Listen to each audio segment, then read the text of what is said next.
Broadcasting Radio Network, and Hard Copy seeks to lay out the facts in simple fashion for the inclusion of all Bahamians and Bahamians at heart.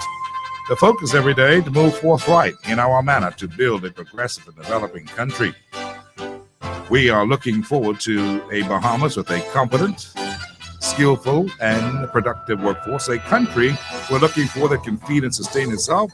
Want a country with a brilliant visionary action plan ready to embrace a future of hope and prosperity. We encourage like-minded Bahamians, just like you, to participate with intelligent and honest contributions. After all, people, we have a country to build. We've got jobs and industry to create, a people to inspire and empower, and generations of born and unborn Bahamians. We, the people, must protect and plan for. If not you, then who? If not now, then when? Today on Hard Copy, we talk about a lot of things. We're back live, and of course, you know what's happening there, back and forth. Christy is now optimistic. Things may happen, and a whole lot more with Bahama. When we talk about Bahamians, we talk about a diverse people with very different dreams and goals. What we have in common, what makes us truly Bahamian in our hearts and in our souls, is our love of this beautiful country, our faith in the Almighty God, and our unshakable belief that we are each our brother's keeper.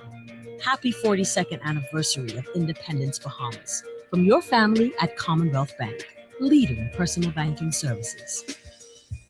Mommy, I'm hungry. Give me something to eat. That's the sound of school being out. Fridge opening and closing all day long, courtesy of your always hungry kids. More than ever, you need this week's specials at Super Value and quality supermarkets like Libby's mayonnaise in 32-ounce jar, $2.99. Libby's corn, sliced beets, mixed veg, sliced or diced carrots, and green beans, 16-ounce size, $1.29. Mardi Gras towels, 2 for $3. Alpo dog food, 13-ounce can, $1.19. Boneless chicken breast, $2.99 per pound. Helping you feed the kids this summer. That's Super Value and quality supermarkets. Having trouble getting sorted out with your immigration paperwork? Put your concerns in proven and capable hands. Prime Immigration Services, providing full services in all matters of immigration. Status permits, work permits, spousal permits, and even matters relating to detainment. Prime Immigration Services is located 1st Street, The Grove. Call 325-8363. Prime Immigration Services.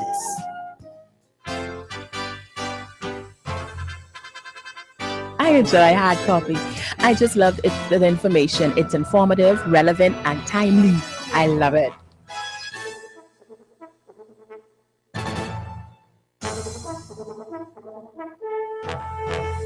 It is Thursday, the 9th day of the month of July, 2015, as you battle the congested city streets in drive-home traffic. Friends, believe me, it is congested out there on the streets of New Providence, as it is in Grand Bahama, I suppose. We're looking at partly cloudy skies this afternoon, 88 degrees here in the nation's capital. There's a low tonight of 79. Some cooling off, right? And of course, there are thunderstorms, a line of thunderstorms ready to come down, 30% chance of rain with thunderstorms later on this evening. Thank you so much for joining us on the drive home. I'm Steve McKinney. This is Hard Copy, and we're brought to you today by the National Art Gallery, Commonwealth Bail Bonds Limited, the Bank of the Bahamas, the Bank of Solutions, BTC Every Day, the new Samsung S6 selling fast. Go and get yours now. Super Value, the All Bahamian Supermarkets, the McKinney Media Group, Ministry of Tourism. This weekend, it's Dunkanu Festival. Last night, it was that big, beautiful event in Pompey Square. Well done. Advantage Insurance and Brokers, 61 Collins Avenue, New Oriental Cleaners, 9 locations, making sure that you look good for independence. Grace Academy, Ron's Electric Motors, Prime Immigration Services, Sky Bahamas, Super Wash, CFAL, Theater Financial Advisors Limited.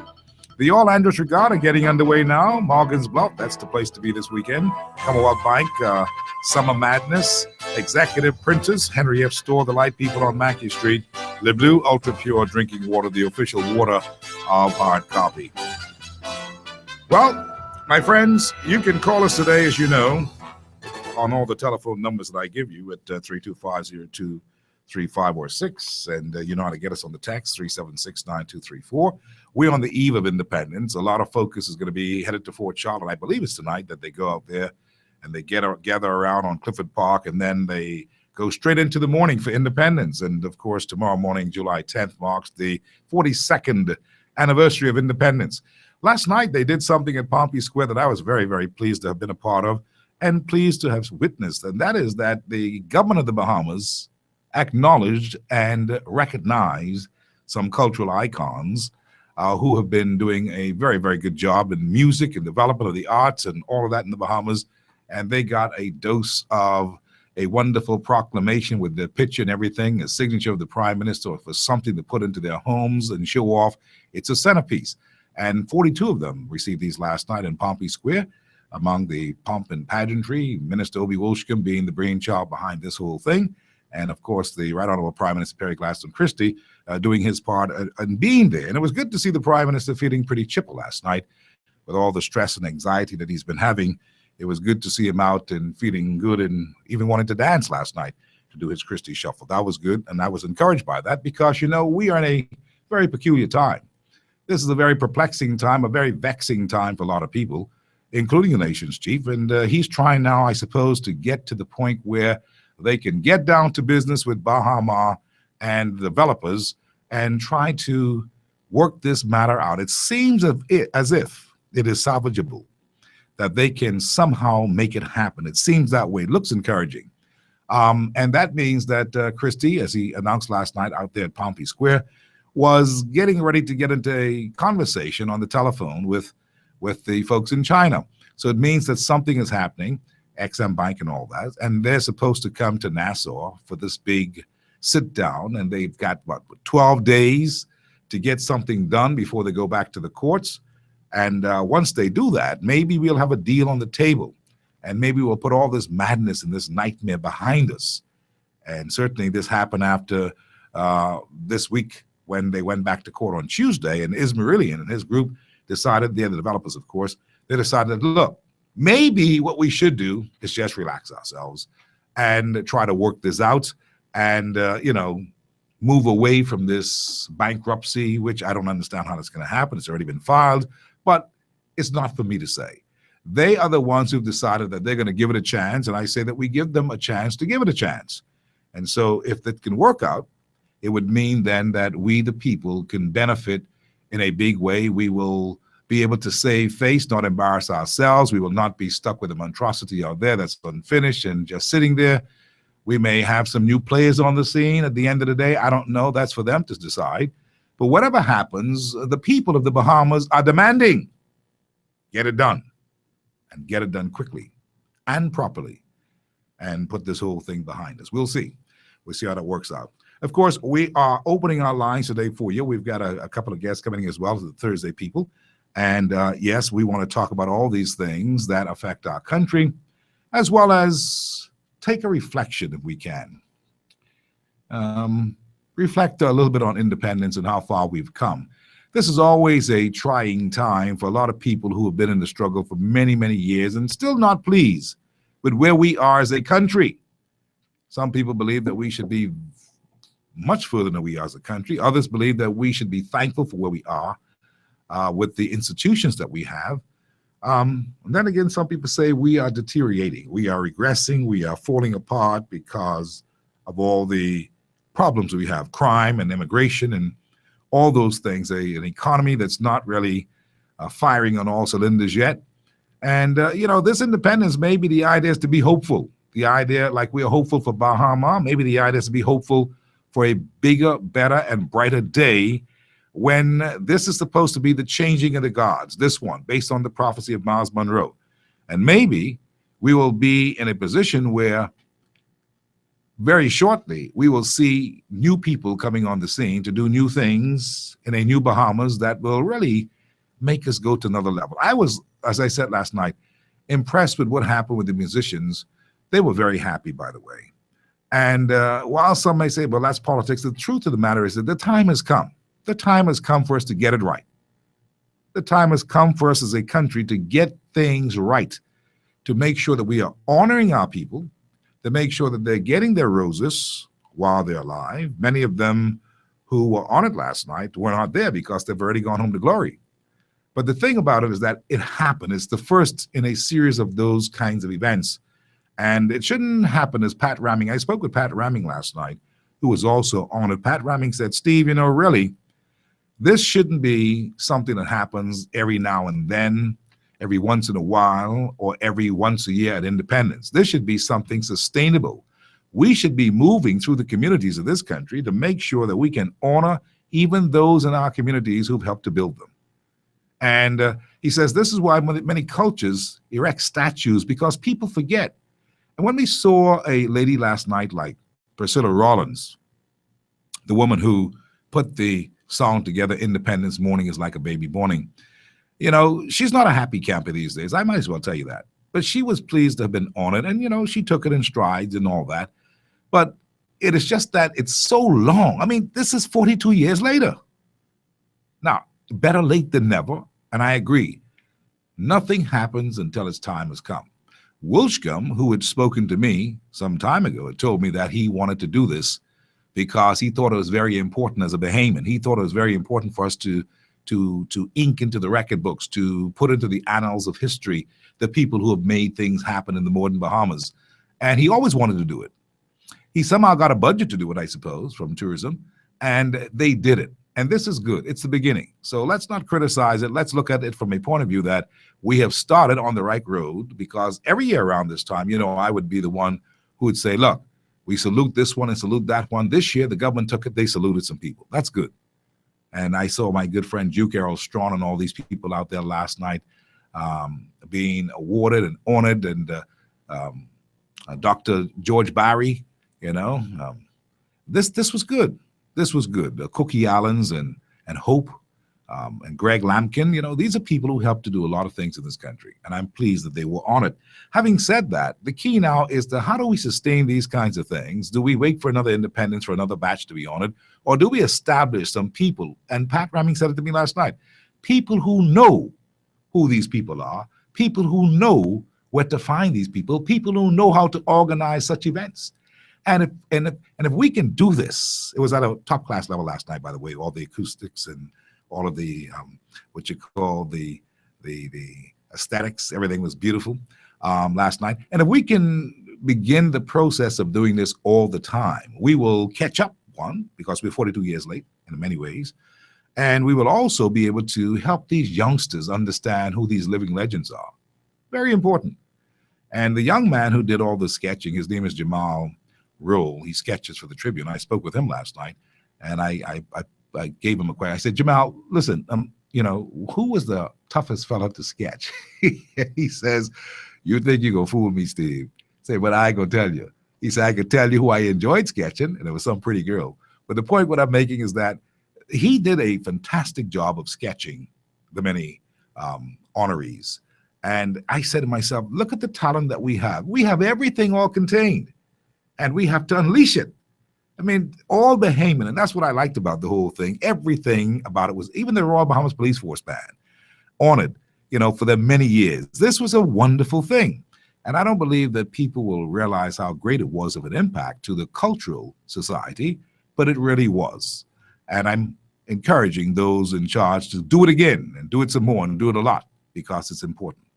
And so as we begin our conversation today, we're going to run to a break, and when we come back, we have a guest or two that we're going to bring in, and we'll talk about a number of things that we believe are important as we pivot for independence and try to keep it smooth and easy, because we are getting ready to celebrate as a united people, 42 years. And sometimes when you're getting ready to celebrate, you try to get into that celebratory mood. Hey, you try to find things that are important to us, our welfare, our growth and development, but at the same time, the world is watching and they're listening, and they're hoping that there's a point in time when the Bahamian people as a people can put themselves together in unanimity and celebrate without all of the stuff about F&M and PLP, because that's nonsense.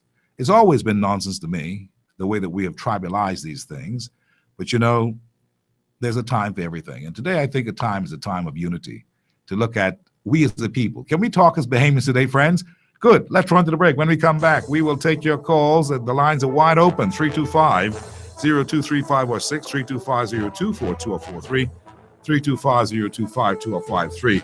BlackBerry 376-9234. Cable top box, go there. If you're at home, 970.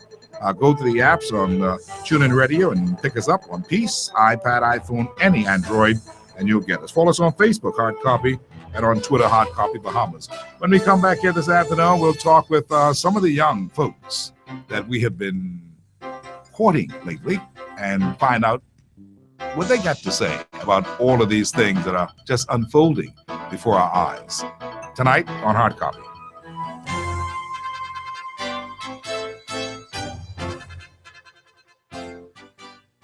When we talk about Bahamians, we talk about a diverse people with very different dreams and goals. What we have in common, what makes us truly Bahamian in our hearts and in our souls, is our love of this beautiful country, our faith in the Almighty God, and our unshakable belief that we are each our brother's keeper. Happy 42nd anniversary of Independence, Bahamas. From your family at Commonwealth Bank, leader in personal banking services. Executive Printers. We're professionals. At Executive Printers, we do not participate in trash talk. We concern ourselves with the accuracy and security of your laser check. That is why we put 15 securities on your laser checks. This is not trash. This is fact. It makes fraud almost impossible. Call us today at Executive Printers at 393-5011 or email us at sales@epbahamas.com. That's sales@epbahamas.com. Executive Printers. Laser checks. We do them right.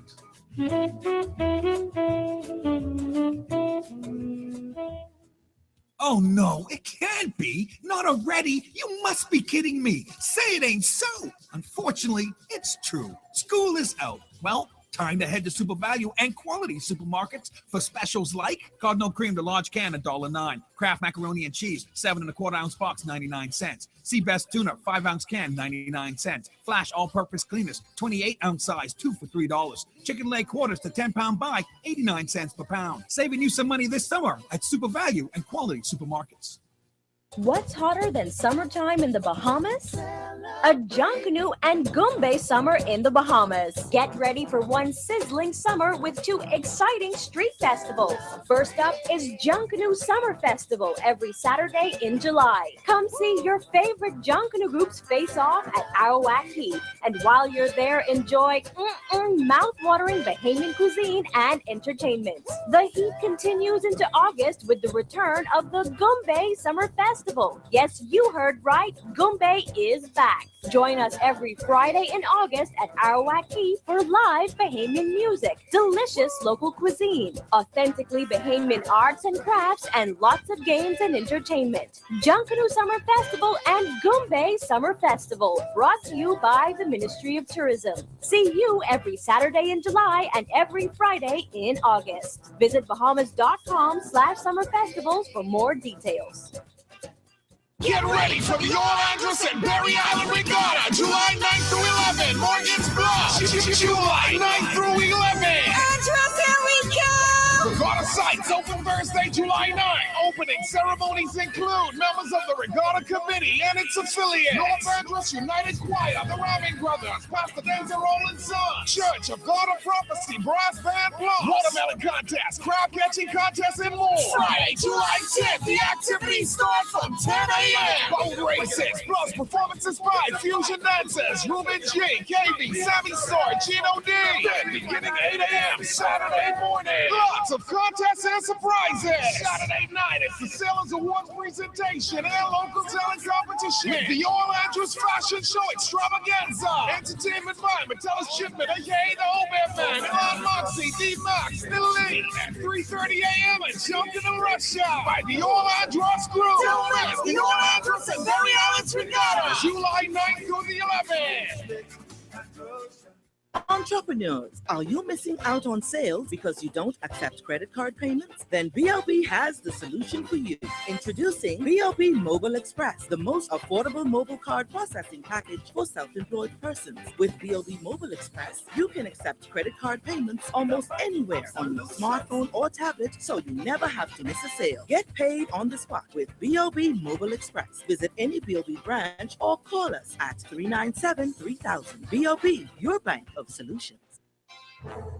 There's no other talk show like the show. If it's 5 o'clock, it's Hard Copy.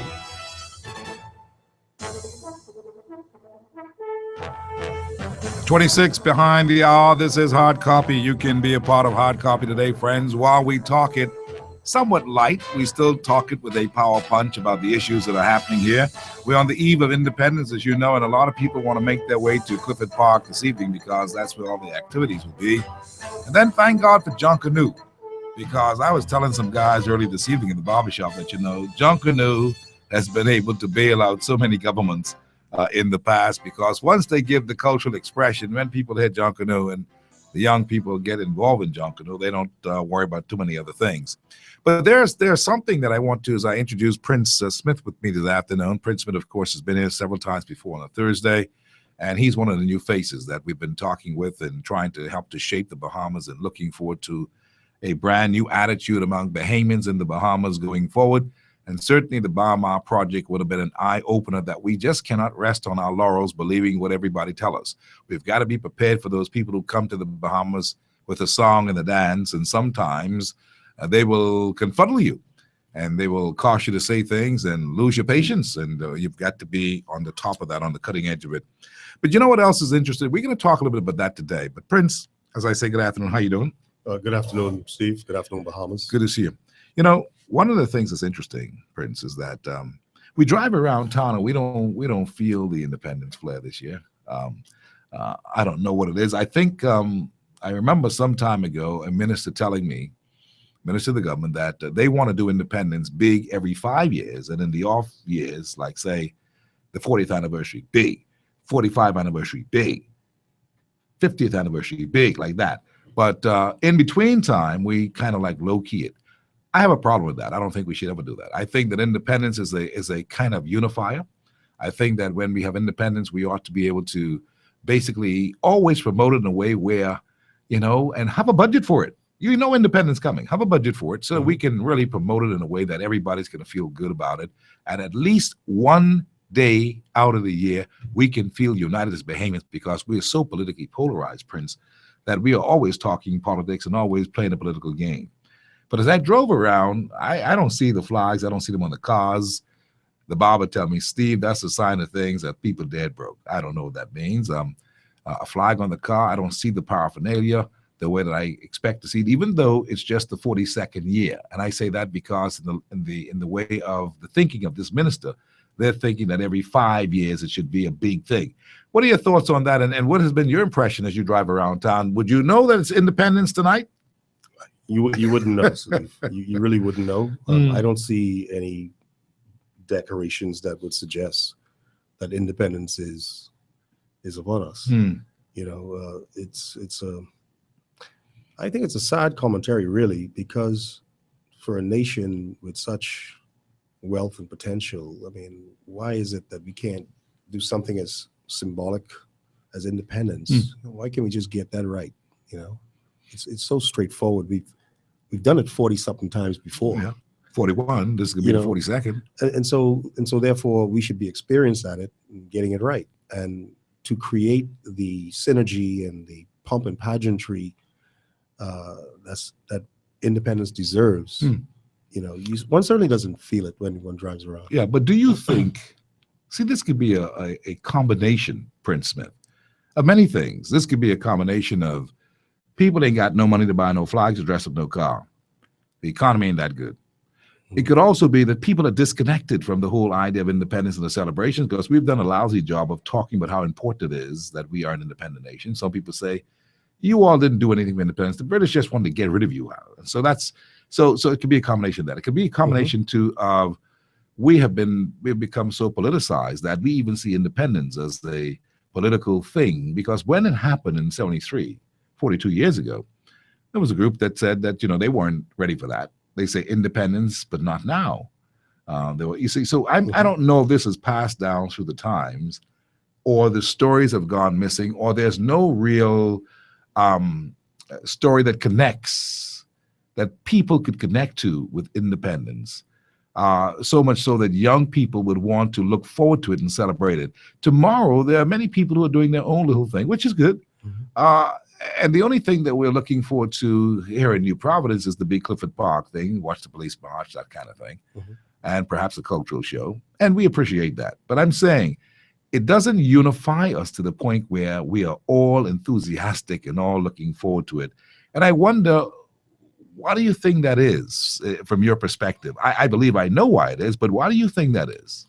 I think it's a combination of everything you just outlined with a new twist, and that is the average younger Bahamian now, particularly those with who would have graduated high school and had a above high school education. You will see that they don't feel any of the accoutrements. They don't feel as though they're the beneficiaries of anything. I understand. Independent. So it's a deep thing. Yeah, and so you what you see. This is not our grandparents' generation. We need to understand that. Yeah, this is a new generation. They have access to instant information, real time. They could compare and contrast that information with other countries, with other jurisdictions, and see what's the prevailing thought. What's the there's no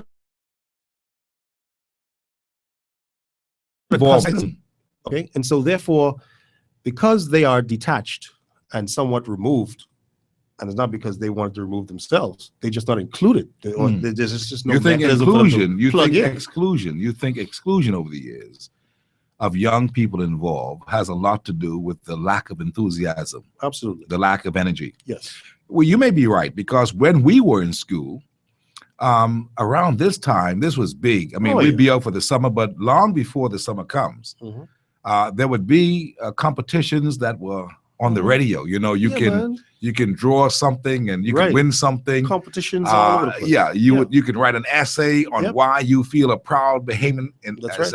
We don't do those things now. So there's a disconnection. A lot of kids don't understand what this independence thing is about, because of course they weren't here. They know that we went independence, but in 73, they know the date and all that, but there's no kind of connection to the significance of it. And that could be deliberate, because many of the players in Independence, Prince, they felt almost, I suppose, apologetic in a way, because there was no unanimity at the beginning of independence. There's a group that says, no, not now. There's a group that says, we want it, but not independent. There's a group that, there were people who had their own views. And so a lot of people never really participated. They wanted to stay with the Brits. A lot of them said, we're making a mistake. So I don't know if the story trickled down and the public relations on independence was done in such a way that successful or successive generations would be interested in it. I sense today, in 2015, 21st century, that our people see it as a time of just being off from work, really, and maybe do some junkanoo around midnight.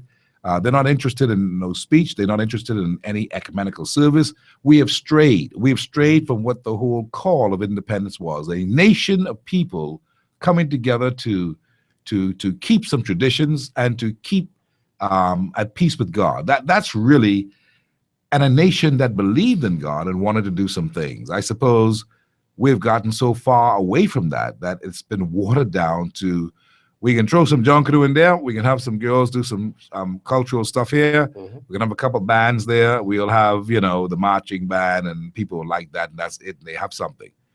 Independence should be more, wouldn't you say? Well, yeah, those are the superficial accoutrements of independence, okay? When you're dealing with the substance of independence, that's something you have to live every day. If you're not living the truth of independence each day of your life, like the average American, for example, Oh, they look for it. They're living their independence It's a every single country.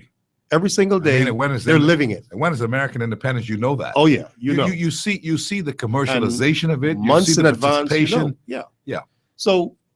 So independence is not having an ecumenical service and some superficial portrayals of different enactments. What should it be? I mean, those. See, the first thing you must get right is it has to be lived. Mm-hmm. I got Independence has to be lived every day. The experience has to be real and tangible. Okay? In the hearts, minds, soul, and in the actions of your people on a daily basis. You're supposed to get up out of your bed knowing, yeah, here's another day in a free, independent country. I'm prepared to lay down my life if someone tried to test this soil. You know what I'm saying? If you don't wake up with that kind of exuberance, you're missing the boat. Yeah. But if you think it's about attending an ecumenical service, watching the police band march, which is all selective. Again, if you have true independence, believe me, you will find the budget to celebrate and let the world know that what you have, you don't intend to lose it, and you intend to defend it with every fiber in your being. Yeah. But we don't have that. So therefore, it's superficial. Yeah, it's a mindset, Okay? and I see what you're saying. It should be a mindset. This should be big, because there's something, we have some stake in the game, some skin in the game, I like to say. Right. See, what is happening here is that people feel disconnected because they can't get a job. They can't get in business.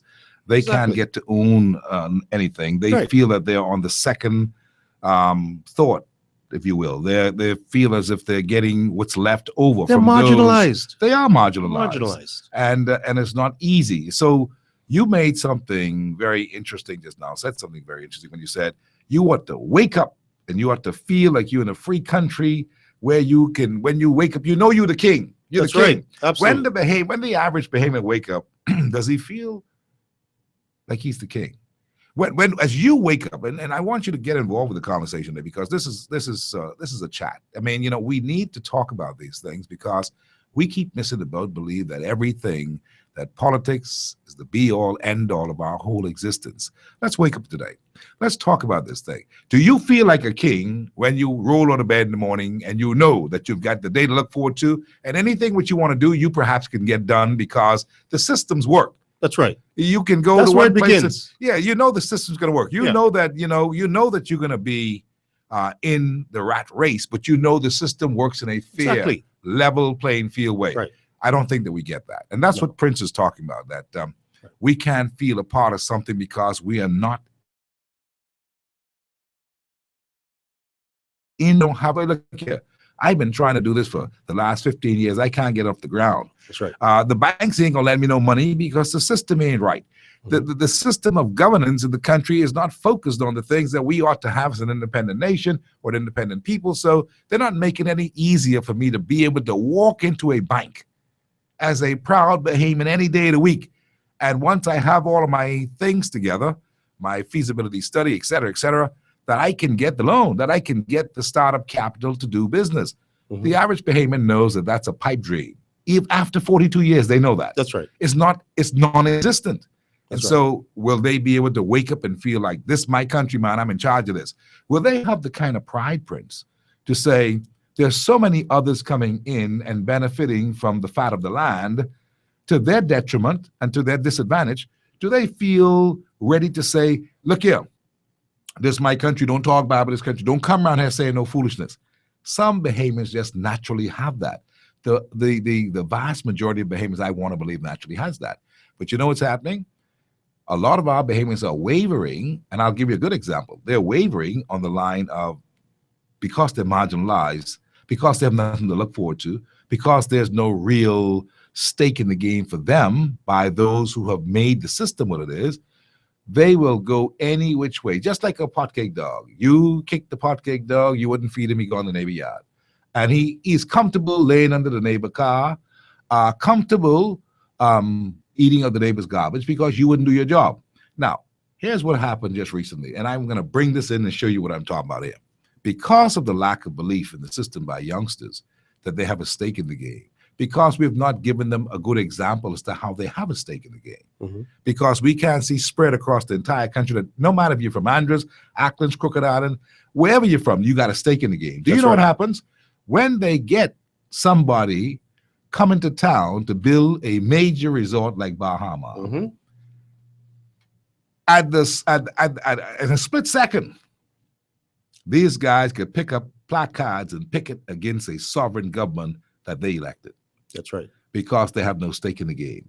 You know, Halson Mutri, who's a color commentator on the Last Word show, Prince, he said to me, he says, but Steve, the thing is, the reason why those people protested and marched that the other day against the government, against a sovereign government, their own government that they elected, and decided to go and say, Ismailian is our king, and we are citizens of this project called Bahama, is because they don't feel a sense of belonging. It was easy for them to do that. They did it without thought. Yeah. Now, mind you, some believe that they did it for money. But Halson was saying to me, he said, Steve, when you give a fella who has nothing an opportunity, you could indoctrinate him, because if you tell him that, boy, your world begins here, because see, you know that ain't nobody check for you. Yeah. We checking for you. We making sure that you get what you need. You got their loyalty, which That's is right. very dangerous. That's right. And not only that, you see, we've had a number of clues that have gone right under our nose, and we've missed them all. Do you realize that in a lot of countries, that's how mercenary armies are raised?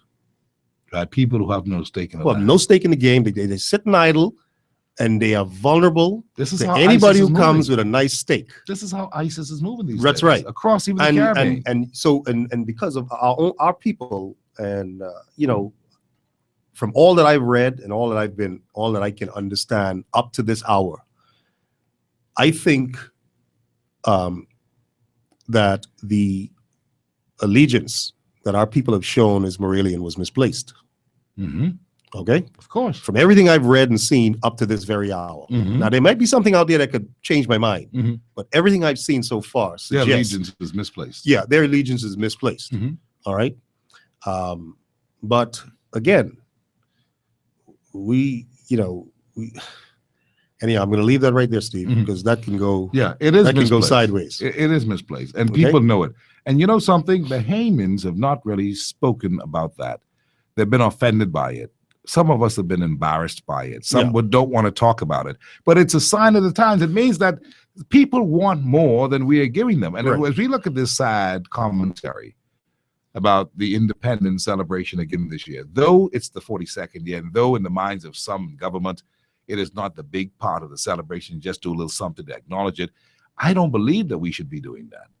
I really believe that every time we go and we're having independence celebration, it has to be an all-out thing. America never downplays its independence about, we're going to do it halfway this time because. No, and you may say, but Steve, America has budget. No, we ought to make it a priority. It has to be something sustainable. It is you. It is your culture. When are you going to begin to tell these children where they come from?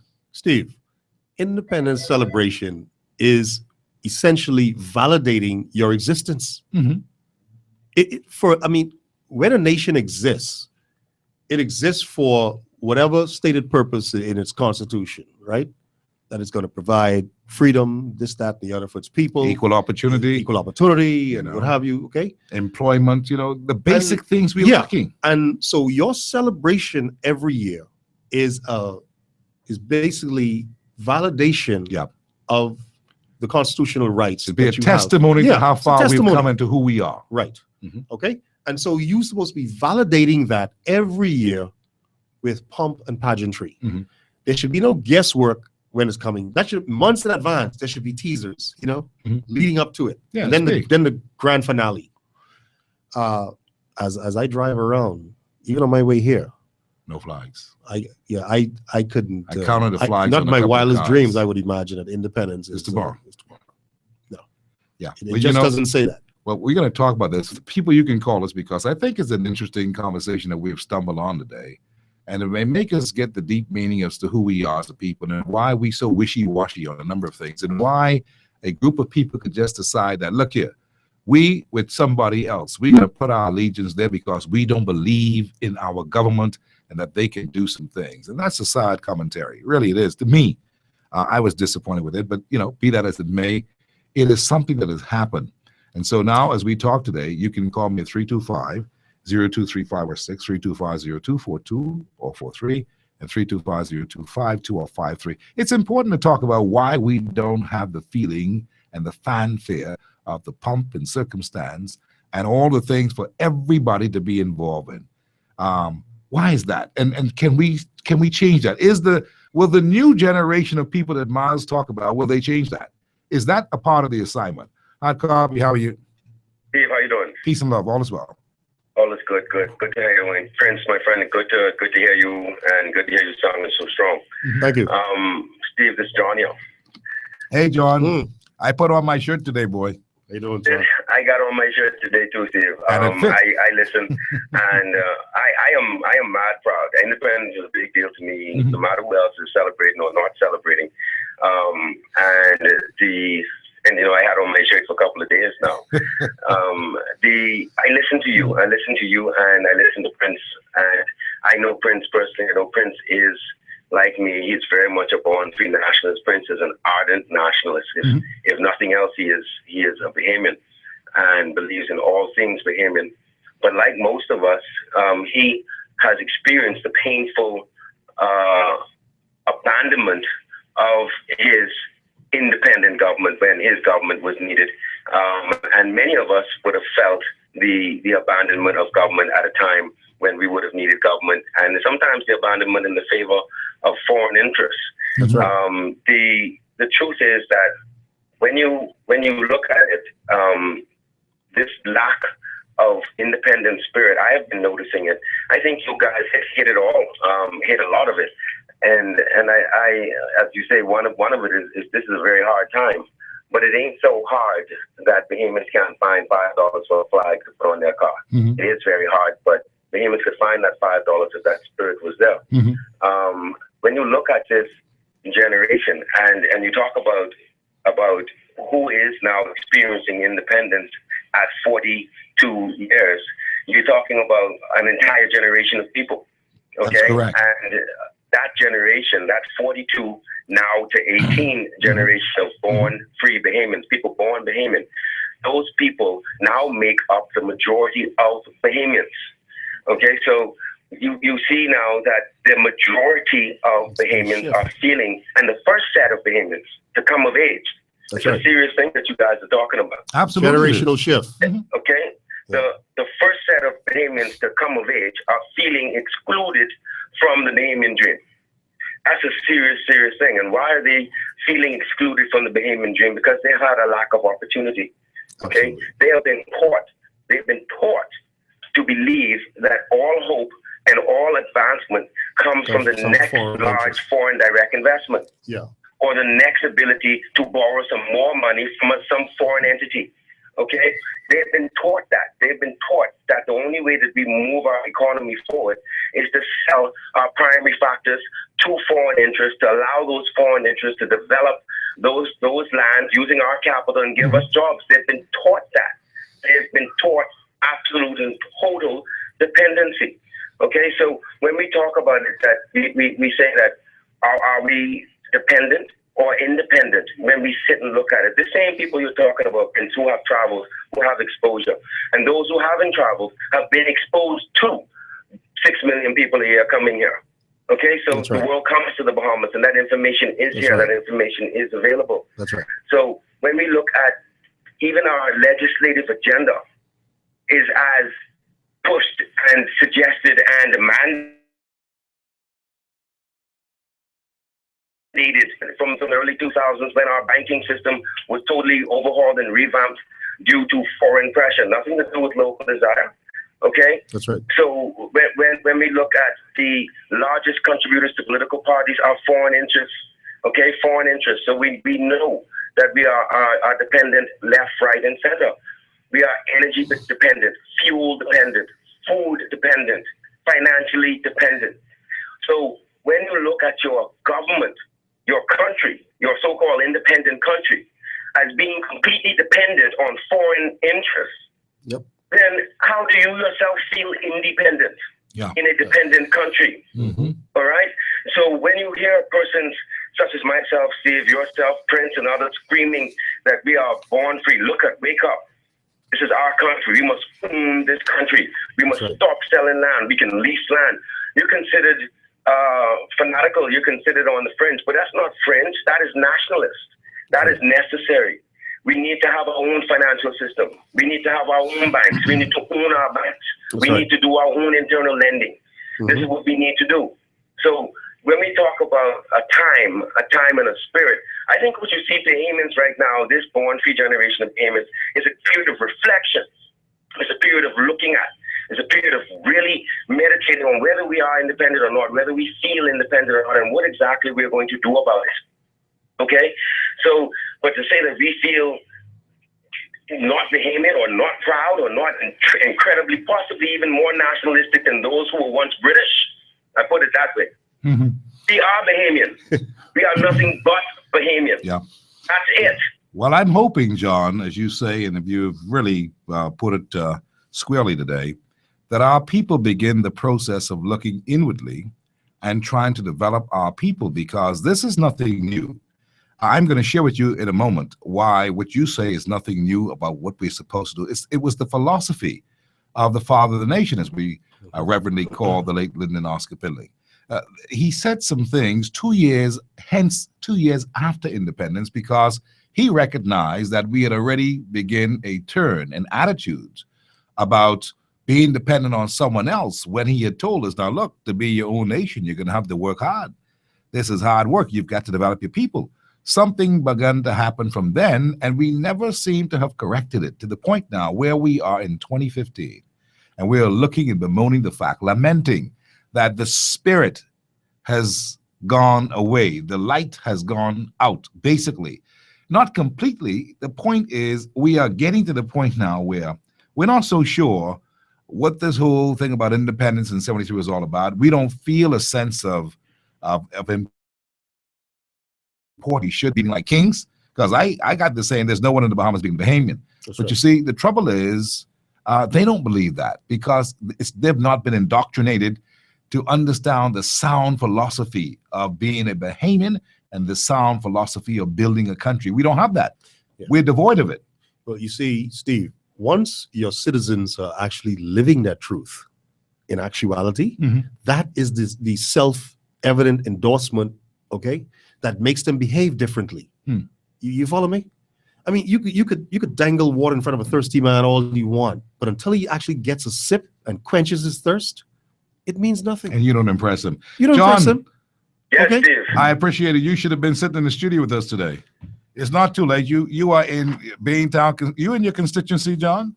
I am never out of it, to be honest. Well, jump on the bicycle. Why don't you come on over, John? Jump on the bicycle and come on over, John. And John, if I didn't know you as the intellectual that you are, I'd swear you were reading off my list here. Well, listen, Dave, I am actually tempted I might do so. And Prince, it would be nice. I always enjoy listening to you. You are a true nationalist. You're sitting with a true nationalist. And I get more and more convinced that it really is time to cross all borders, I'll say it like that, and call for all hands on deck, the best of the best to the front, now, right now. Absolutely. The country just says, we don't have time to it. I appreciate it. If you can do so, I've got lots of calls on the line. I appreciate it. And I'm sure people will want to hear more from you. Thanks, John. Okay, great. Hard copy, how are you? Good afternoon. Thank you kindly. How you doing today? I'm doing well. Happy Independence to you, my friend. You got your flags? No. But, Why? Why don't you have your flags? What's just busy working, you know. I understand. But Got to work for that money. I would say to you is to have a guess as to why Bahamas is different from America. The gentleman said that America is always in the spirit of independence. Well, anything that's fought for is appreciated more. I see. Absolutely. And the Bahamas was given independence just like the rest of the Caribbean and all the other nations that England was trying to get shut off anyway. So we can't really appreciate it. Not really appreciated as well as if we have to fight for it and really craved it more. America shed blood for it.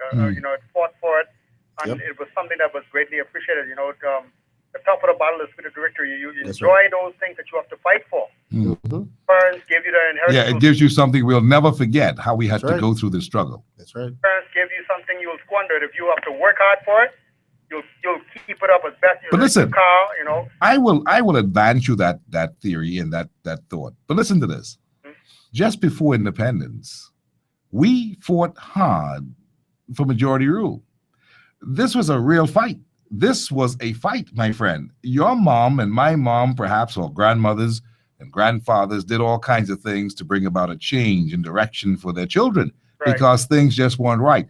They were able to work so hard that we were able to get better education, go to school, that kind of stuff. And life became better for Bahamians in the Bahamas after this majority rule thing. But I say that to say this.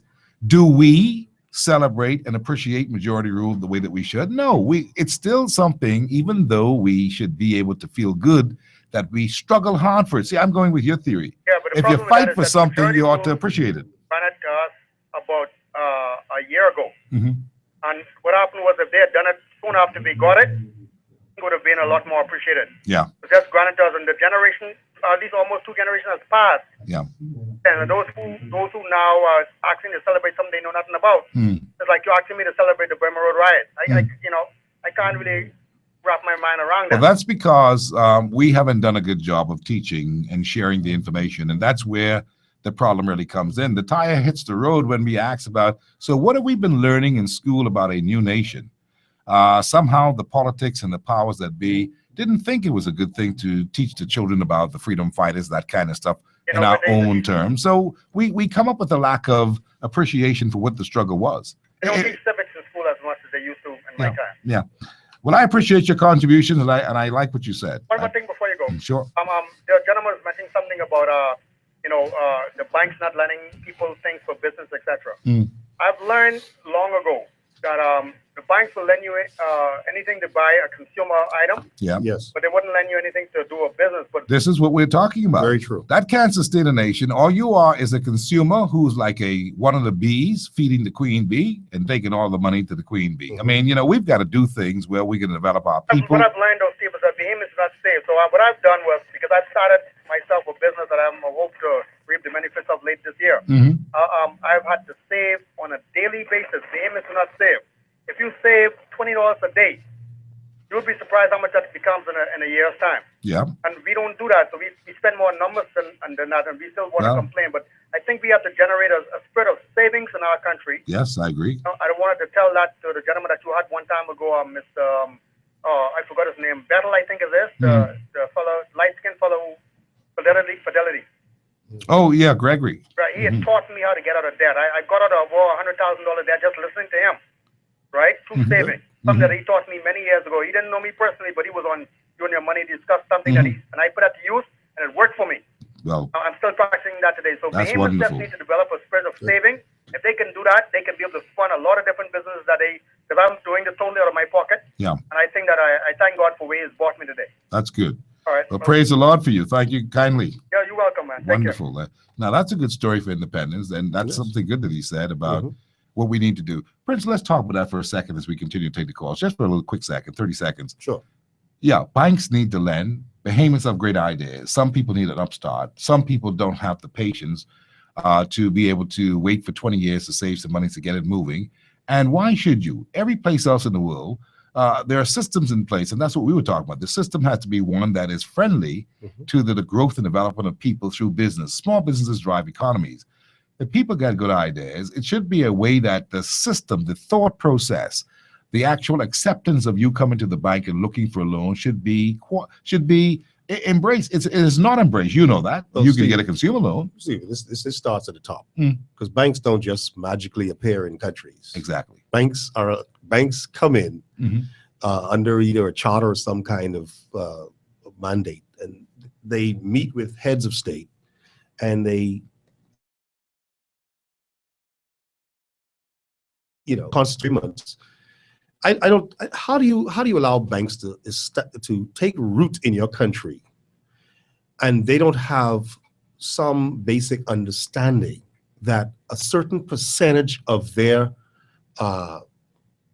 profit or revenue must be earmarked for indigenous development. Yeah. I mean, that's how it's done. That's all how it's over the done. world. That's how it should be. Okay. done. So why should the Bahamas, why should the Bahamian be disenfranchised from that mechanism that works all That's over universal. the world? Okay. So it's because we have been lax. We've not done our homework don't and have the advocated Mhm. on behalf of the Bahamian people. Okay. And those of us who have our bread well buttered should take the time and look out for those who may not have any butter. We've made advances in several institutions here. Bahamians are heading up several institutions, but I don't see them in the bank to empower people because we are expanding, we are lending, we are trying to make something happen so that our people can make money to put into our banks and legitimate money. And yeah, and the second thing is you don't restrict yourself to only banks of a certain jurisdiction. Mhm. You open your economy up so that all banks can be on the ground competing in the spirit of free market forces. Yeah. All right. And you should also, there should be US dollar. Bahamians should have access to US dollars accounts. Yes. And Bahamians should be able to borrow in US dollars. Mhm. And until we solve this critical mechanism, Bahamians are going to always be disenfranchised. 42 years in counting. We're being discriminated by some very technical things that we failed to really analyze and get rid of. And address. We've been addressing it. We've been talking about it for, We've not addressed for it. well over 35 years. And we've had a legislative Okay. council that's been in place since we've been an independent nation. And not We've been only- running the show, Prince. Yeah, I know. We've been running it. Our kind have been running the show. And not only that, those running it are attorneys, accountants, okay? They're titles. They are Bahamians. I understand that. But See, what I'm but the point is they don't have a Bahamian mentality to the point where Right. help the other brother up. That's what I think that is what is lacking in the country. People see, we have a spirit of not only pettiness and greed and selfishness, but we have a spirit of I don't want to see Prince really achieve. You know, I want to see him in a position where he needs something. That's a mindset in a lot of our people. Unfortunately, it doesn't That's exclude our leadership. A slave mindset. It doesn't exclude our leaders. There are people who would rather see you come to them for $1 Oh, I know. and know where you are instead of you I being know. able to give them $1 because you're doing good. I Let's take some calls. Hard copy, how are you? Hi there. Hi, Steve. How you doing? Very good, thanks. Good, great show, Mhm. especially on this Independence Eve. Yes. I thoroughly agree with you and your guest, Prince. Great. I think we have to wake up every morning knowing that, hey, we are a blessed people living in a blessed country, Mhm. and we should walk in that authority. Yeah. And, you know, maybe like around February, March, and going on my way to work, I saw this gentleman riding this nice Jeep with 2 Asian flags, and he was flying that at 7 o'clock in the morning, written in our country. Mhm. And I said to myself, I said, wow, we Bahamians need to have a pride that's even Yes, they have great, the Haitian more National have a greater pride that's unbelievable. than that. Mhm. You know, there are expats living in our country, and they are so blessed to be here. I tell my people when I work, I say, look here, we have to celebrate independence every year. Yeah. I have my supply of flags. I put them up from Labor Day, and I take them down after Foxhole Day. There you go. I wash them out, I iron them, and I put them away. There you go. Every year I want to add and add and add. As I look around my neighbors around, no one checking. But you know, like you said, it's within. And we have to continually ask ourselves, what can I do for my country? Yeah. What my country can do for me, but what can I do? Our parents struggled. Mhm. They went on projects, they made measly $5, basically for us to have And came back to build the life. country. And many of our persons in our generation, they don't want the children to know where they came from, Mhm. struggles that they went through. But we must continually, like the children of Israel, tell the story. When you walk in, when you come out, write them on the doorpost from whence you are and who you are. Mhm. Take authority, and I am blessed to be living in this country, and I'm a proud Bahamian, and that's from within, and I will wear my colors You make me every feel day. good. You make me feel good. A strange country, I am not ashamed to say I am a Bahamian. Absolutely. Okay. I'm happy. Thank you so All much. the best. Thank you for your contribution today. Hard copy, how you doing? Hey, Brother McKinney. Peace, what's going on? That lady just encouraged my show. Yes, I'm Yes. a proud Bahamian, and we must continue to tell the story. But I was listening to you and the good gentleman there, Brother Prince, talk, and it's a wonderful conversation you're having. But I wondered and wanted to put into the mix for consideration, is the enthusiasm for independence, our own, waning because we are beset and besieged by persons who are not Bahamians? That could be a contributing factor, I believe. Yes, on our beaches. And I can tell you, I examined some of those people who were talking about being a part of the Bahama Nation. They're ours because we ain't going to catch them and put them back on the plane. But, you got me. And so what we are going to have to do going forward, apart from getting the drones out there with our new fleet of ships, is to be very vigilant about returning persons who are not supposed to be here, or this great 42-year experiment will have failed. You cannot build a nation on some other nation's history. Very true. There's no shortage of Haitian flags around here on Haitian Flag Day. Therefore, the reason that the Bahamian independence is not celebrated is because you're not looking at Bahamians. We have to deal with it. I think we're the most special people God have any place on the planet. We look at it and we refuse to even discuss it. Yeah. We have, as a country, refused to discuss the Land up on your many problems of and act immigration. like you, and then they assume the respect and reverence for your flag and your emblems or your anything else. That's the truth. We've got to deal with it. Well, listen, let's put it on the table because it is a part of the discussion. Now, we cannot discuss anything without looking at the problems that we have in our country over the decades with immigration and illegal migration. And we cannot fool ourselves into believing that everybody we see here, as some would like to say, are Bahamians. My God. And, I was doing on my show earlier today a bit about what Celinda did for us every year at the Progressive Liberal Party's convention. He always carved a vision for the way forward. There was always talk about how we were going to deal with the problems that beset and besieged us right at the moment. But I wonder, what would he have done about these boatloads of people?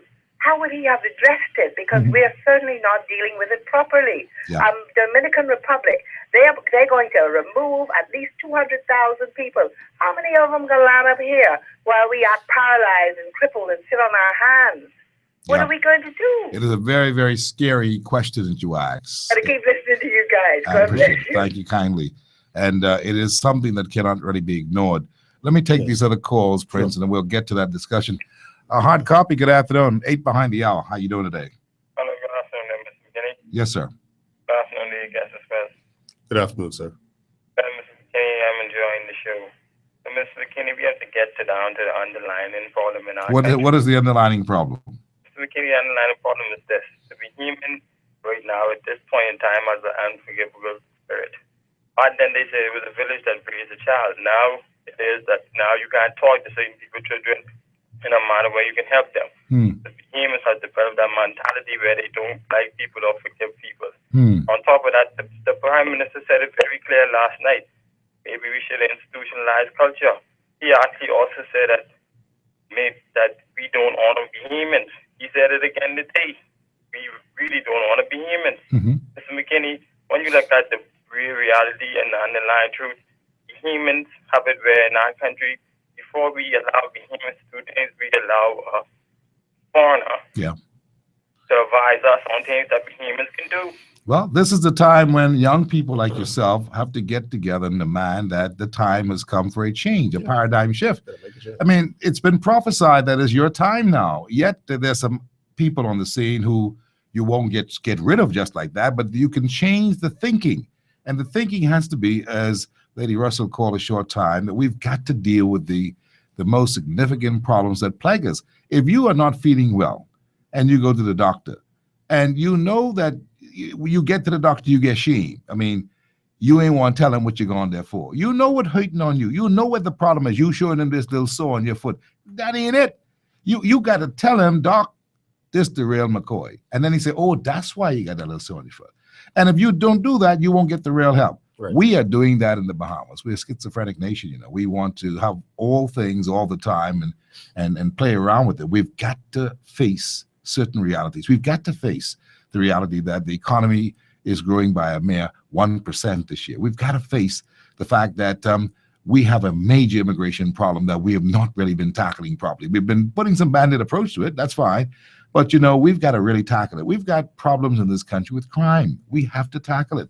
No other country, as an independent nation, can feel proud about having 77 murders in the month by the month of July. Not even the 10th day of July. You can imagine what we are dealing with. We've got real problems, but people have heard the problem so much now that it's like nothing to them. It's a part of, that's a day. That's a day in the Bahamas. They're numb. Mr. McKinney. Yes, sir. May I add one more thing before I fuck it here? Yeah, man, you can add two more things. The government things. has a very good opportunity to come with a new and innovative way of policing. Now they said that they're going to get $20 million from the IDB. Mr. McKinney, do they know that they could actually prevent the police from abusing people in the community and even be able to monitor the community? In America, they actually use board camps for their police. Well, this telephone is terrible that you're on, you know. But I hear what you're saying. I appreciate it. He was talking about this IDB injection of $20 million to try to help fight crime. That in itself tells you that we are borrowing to fight crime because we don't have the willpower to use what skills we have, what mechanisms we have. So $20 million, how's it going to help us fight crime? Are we going to buy more equipment? What are we going to do? See, we're slipping, and we don't want to admit it, Prince. That's what I'm concerned about. And plus, our people. I mean, how much pressure you can put on these people? These people can't take more. We need to lift our people. That may be the new spirit that we need to get the enthusiasm going for a time like independence and bring people together. Well, all I can say is after you would have done so much, you got to change your game plan. Mm-hmm. You know, we have been discussing these issues forever. Yeah. Daily. But there's only one common denominator in all of them. We're dealing with the same people. And so therefore, how do you get resolution to these problems? You obviously have to try another set of your citizens who are thinking differently, organized differently, who have done different research, has different information, has the requisite schooling, the requisite international experiences. Okay? That's how you're going to get change. You're not going to get change by praying for it and just wishing it into existence. No other nation develops itself that way. Singapore didn't do it that way. Singapore saw the path that it was on. It saw that it was a backwater, rinky-dink town that was drifting off into oblivion. Their head of state, as I understand it, attended a conference, left a conference in Jamaica, determined that his country was not going to remain a backwater shed.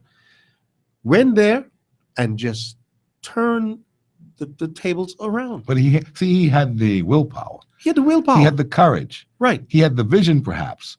What we have today are some people who may have the vision, but their vision don't coincide with the vision of the others who may be in charge of them. So their vision dies. Right. All of these young people that we have right now in the present Progressive Liberal Party, I'm telling you, these are some bright guys. Trust me on it. They are. They know that they want to do some things, but the trouble is they don't have the strength of power and courage to try to bring about the change in a respectable way with the present leadership. And they feel as if they stand up and say some things, they'll get rubbed out. See, you can't build no country like that because there has to be the passing of the baton. You can't build a country like that. And I don't know, Prince Smith, today, if I can say that people presently may not be in the mind frame of trying to build a country. You see, when a man or a group of people or those who have the thinking of where the country should go, when they get to the point and they are in the twilight of their years, in other words, they then had all the sweetness, they're on the other side of that hill coming down. This is the part where everything goes into reserve. You see the point? There's no more exploration. There's no more adventure. This is now the time of holding on, holding tight, even in your thinking. And as a result of it, you can't really fly anymore because you're in the other side of the life. Right. And that's why nations always must rejuvenate itself with its younger citizens. Right. And its younger citizens must be with the kind of zeal to go and take charge. Nobody's going to give you a chance. You have to take charge and show yourself ready to help build this nation. I've seen a lot of people doing it, but it's not coming together because we are all distracted. When we come back here this evening on Hard Copy, we're going to take more calls.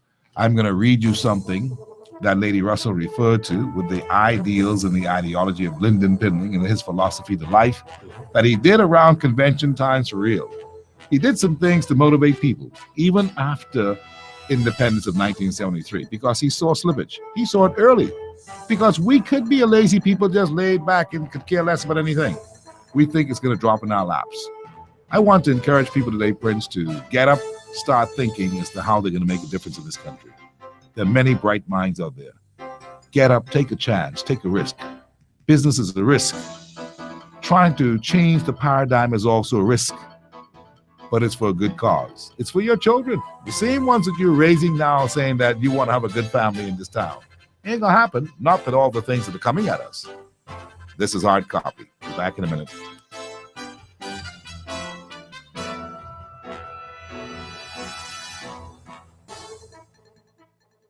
When I fly with Sky. Sky Bahamas. When I fly with Sky. Sky Bahamas. Oh. The plane them spanking clean. The pilots them voice red. They fly you out on time. They flight attendants spread. Service is their passion. With you they take good care. Safety is their culture. Yes, they'll get you there. When I fly. Fly with us to Fort Lauderdale or the beautiful Bahama Islands. Book today at 702-2600 or visit our website at skybahamas.net and experience Sky. When we talk about Bahamians, we talk about a diverse people with very different dreams and goals. What we have in common, what makes us truly Bahamian in our hearts and in our souls, is our love of this beautiful country, our faith in the Almighty God, and our unshakable belief that we are each our brother's keeper. Happy 42nd anniversary of Independence, Bahamas. From your family at Commonwealth Bank, leader in personal banking services. Welcome to Sunburst Super Summer Sale, where you buy 5 and get 1 free. That's right, when you buy 5 gallons of Sunburst Superior Quality Paint, you get 1 gallon of Fresh Look Wall Paint absolutely free. And Sunburst prices start at $16.95 per gallon for top quality wall paint and $38.95 per gallon for super glossy enamel wood paint. In addition, Sunburst will be raffling 3 32-inch flat screen TVs and 3 washing machines to lucky customers. So hurry on down to Sunburst Paints on Howard Road. Sunburst, where every gallon is guaranteed.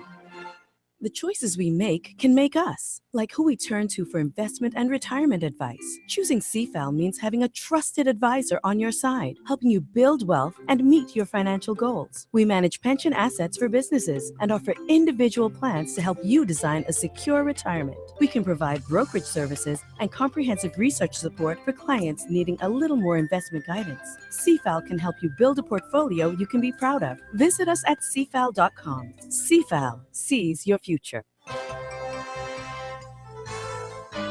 There's no other talk show like the show. If it's 5 o'clock, it's Hard Copy. Single-handedly, I feel you really brought the F&M government to where they are now. Opposition.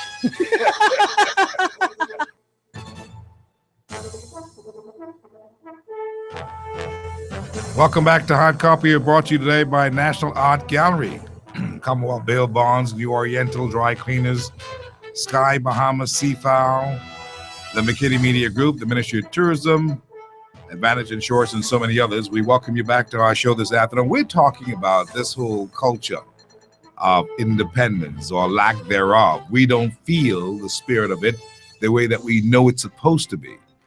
We know that we're supposed to be feeling really good about the independence, feeling good, you know, but we don't feel good. We're playing the music on the radio, Bahamian music, and some people suck their teeth.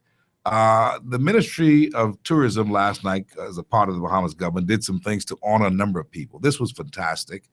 This was a good effort. This has to be sustained, as everybody observed. Pat Ramming, as I said earlier in the show, he says this has to be sustained. This has to be an everyday occurrence so that we can build up our country.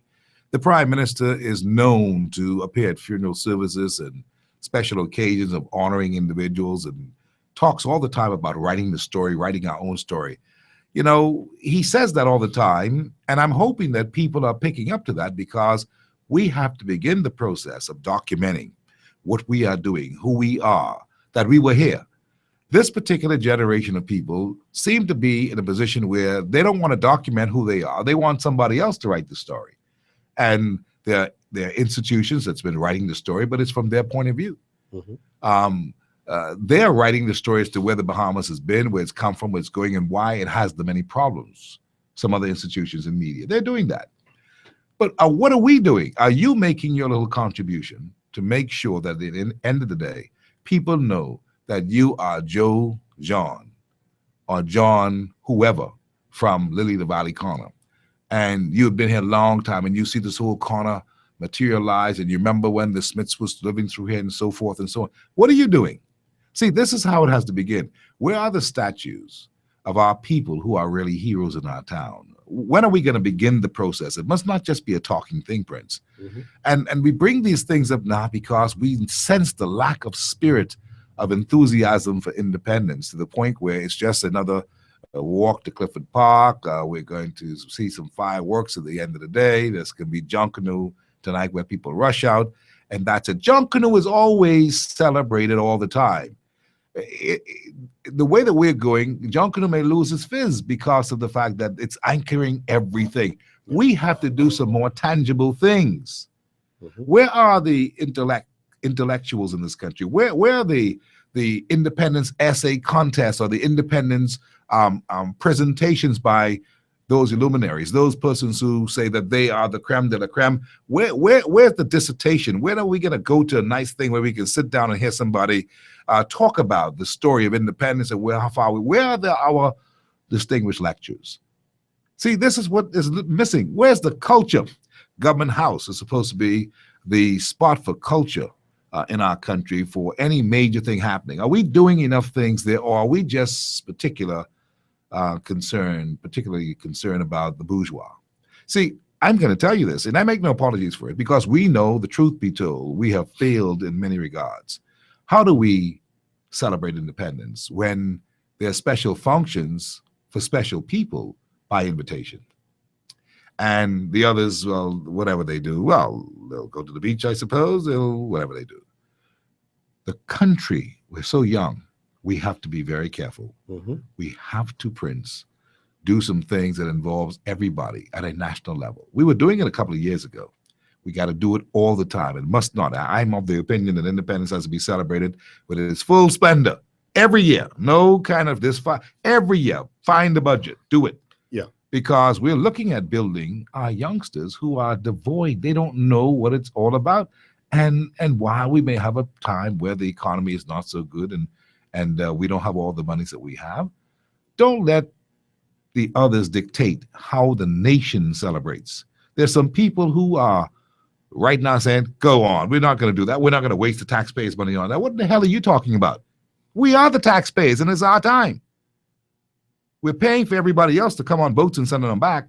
We're paying for all these people who are, listen, we have to make it a mandate, a priority.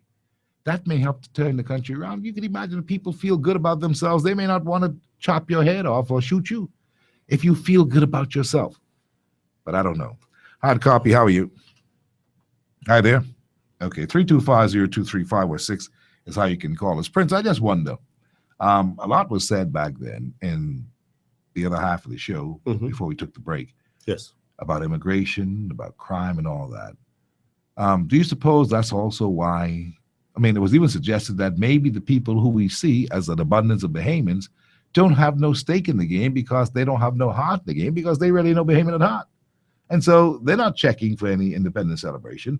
And those of us who are Bahamian true and true have been lax. We've not been good at making sure we told the story to our children so that they can feel this explosion around this time and say, boy, you know what? This is big, and prepare for it. The stores on Bay Street, nothing, empty. No decoration. There was a time when the Nassau Guardian Tribune took pictures of these kinds of things with the best showcase What has happened to it? Why did it go away? All I can tell you, Steve, is the best independence celebration is your citizens actually living the expressions in their daily lives of and benefiting from all of the accoutrements of independence. Okay, when a citizen decides to walk into a bank with a business proposal, okay, to build a small hotel, let's say in the Family Islands, all right, that citizen should not be borrowing in B dollars. That citizen should be given the opportunity to borrow US dollars, Steve, all right, in order to compete with somebody else who may be on the ground on that Family Island who is borrowing in US dollars and maybe of a foreign extract. And Cat Island so is if a you're prime borrowing, example. yeah, if you're Happening right borrowing now. in B dollars, you're paying 3 and 4 times the interest rate that someone who borrows in US dollars is paying. And until we fix that simple mathematical formula, it's never going to make sense for Bahamian to try and compete on the ground in any of these islands to with a foreign investor. I know of a man in Cat Island who came here just recently, early this year, and complained to me, traveled all the way from Cat Island, complained to me that down in Cat Island, the Germans have come, and they're doing any number of things, building and competing with him. And the got lad, and have been building motels and this and the next thing and everything. And he had been trying to do the same thing, and he can't get no assistance, and nothing is happening for him. And the people down there are upset about it. Right. See, we are creating all these imbalances because we are not focusing on truly connecting to this idea that we believe in the Bahamian people and we should help our and Bahamian so people. all of that, I see it as superficial rhetoric about believing in Bahamians. If you believe in Bahamians, then action speaks louder than words. Yes, that's true. Your actions, and you have this. You certainly have the power. And you have the bully pulpit. We own 2 houses, right? So, in other words, why then can't this thing happen? All right. Go ahead. We need to deal with that question urgently because until Bahamians can actually have a stake in the game, independence will always be superficial at best. And if Bahamians need all of this encouragement in order to feel it, then how do you expect then a foreign national who has no status, okay, and who feels ostracized, how do you expect them, right, Steve? How do you expect them to feel nationalistic towards your independence when your own citizens are having trouble? They need help feeling it. I see your point. Let me take these calls on the telephone line. Hard copy, how are you? Hey, Steve. Yes, sir. Good afternoon to you, sir, and good afternoon to the guests in the studio. Yes, good afternoon to you, organizer. I agree with both you gentlemen, and it's like, even as it pertains to crime, Steve, if you find a young person has something to, so to speak, live for, exactly, it better be maybe a newborn infant or a job that he is proud of, you find that person is a more productive person in society. Yeah. And so when you look at the spirit of independence, personally, I feel it, because, I understand what it's like to be a Bahamian. I'm proud of this country. And despite things may not be going as well, when you look at other countries around the world, we're doing quite well. It could be better. I even watched a documentary on, I think it was ABC last night, pertaining to the illegal immigrant problem in the Dominican Republic. I mean, we treating these people very humane in respect to what was going on in that country. And so with all this mixed in this thing, we can see why some Bahamians really feel a certain way. But I want to encourage every Bahamian to be patriotic. Pick up your flag. No matter who government is in, the country is our own. We live in a country that God has given us. And personally, I can't express how proud I am to be a Bahamian. It gets me angry when I see people doing things that is, anti-social or against the Bahamian culture and what we stand for. So I want to say to you guys, I want to encourage you. But Steve, just before I go, because I almost forget it. When your boy Saturday, when he comes on to talk, because I listen to your shows or your radio station on Saturday a lot. I tell Georgie just calm it down a bit with the language, because I had my son in the car, and the language is really strong, and that wasn't the first time I hear him express himself that way. And I say, I don't know if Steve is sharing this, but that's my good friend Georgie Capron. right, and he makes sense, but it's the language, man. Is he has to tone that down, because I think your radio station is bigger than that. I see you cater to the old and the young, and I had my son in the car, and when I hear all of these A and this and that, I really was taken aback, honestly. So see if you could do something about that for me, please. I didn't hear it, but I appreciate what you're saying. Thank you very much. That sounds like I got to have a meeting with my production people if that's the case, eh? All right, Copy, how are you? Hi, Steve. How are you? Peace and love, all is well. Good, good. Listen, I heard you, and I hear you talking about culture, and we should be what we should be doing. We should be doing more towards our culture, but and you also mentioned what the government should be doing. I totally agree. This is why I want to ask the question: why after the carnival the other day, we went to Cuba this time, and we're spending up to $2 million to help Cuba with their culture? I just don't understand it. I don't know all the details of it. I know that we have some people down there, because some of them who were supposed to have been in place last night for their honoring at independence as icons, they were not in place. I was told they were in Cuba. Exactly, and this is a bad time. The timing is just wrong. We have something going on in our country. How could you send Bahamians like that to celebrate or help with another culture? Yeah. Or someone else? I just think It that is a was provocative thing, yeah. sound like ours isn't as important. I appreciate you putting it on the table. I promise to find out what's the whole big idea behind it. I don't know from where I sit today, to be honest with you. Yeah, and it was an expensive trip. Yeah, again. $2 million. Okay, thank you. I appreciate it. I don't know if this is the same thing she's alluding to, but I heard some delegation of what 400 persons or something like that went to Cuba. 300. Just to tell you, Steve. 1 second. I want to bring in John Bostic. Just hold your thought, John. 1 second. John has joined us. How you doing today? Good afternoon. Good afternoon, Hard Copy. Okay. Are you there, Hard Copy? Okay. John, you were about to say something just now to me about this question that the lady put on the table. Yeah, it was a very interesting thing, Steve. And again, I couldn't resist your invitation. Happy Yeah. I tell you, you can. I've been feeling independence. I always do. It's one of two very important days, that and Father's Day. Very important. Just on the caller, I happen to have a little information on that one. It would appear that about 300 or so persons were taken down to Cuba by the Ministry of Tourism, is my understanding. They were supposed to have gone, I think, from Wednesday of last week, but they didn't go on time. I think it's a 10-day trip. All expenses paid, $150 if I get it right. Don't per diem. The figures, $150 per diem. They, for whatever reasons, didn't leave on time, so they were here for some 3 days before they left, having already collected their per diems. But what was confusing for me, and I have a cousin who was one of those persons who was invited.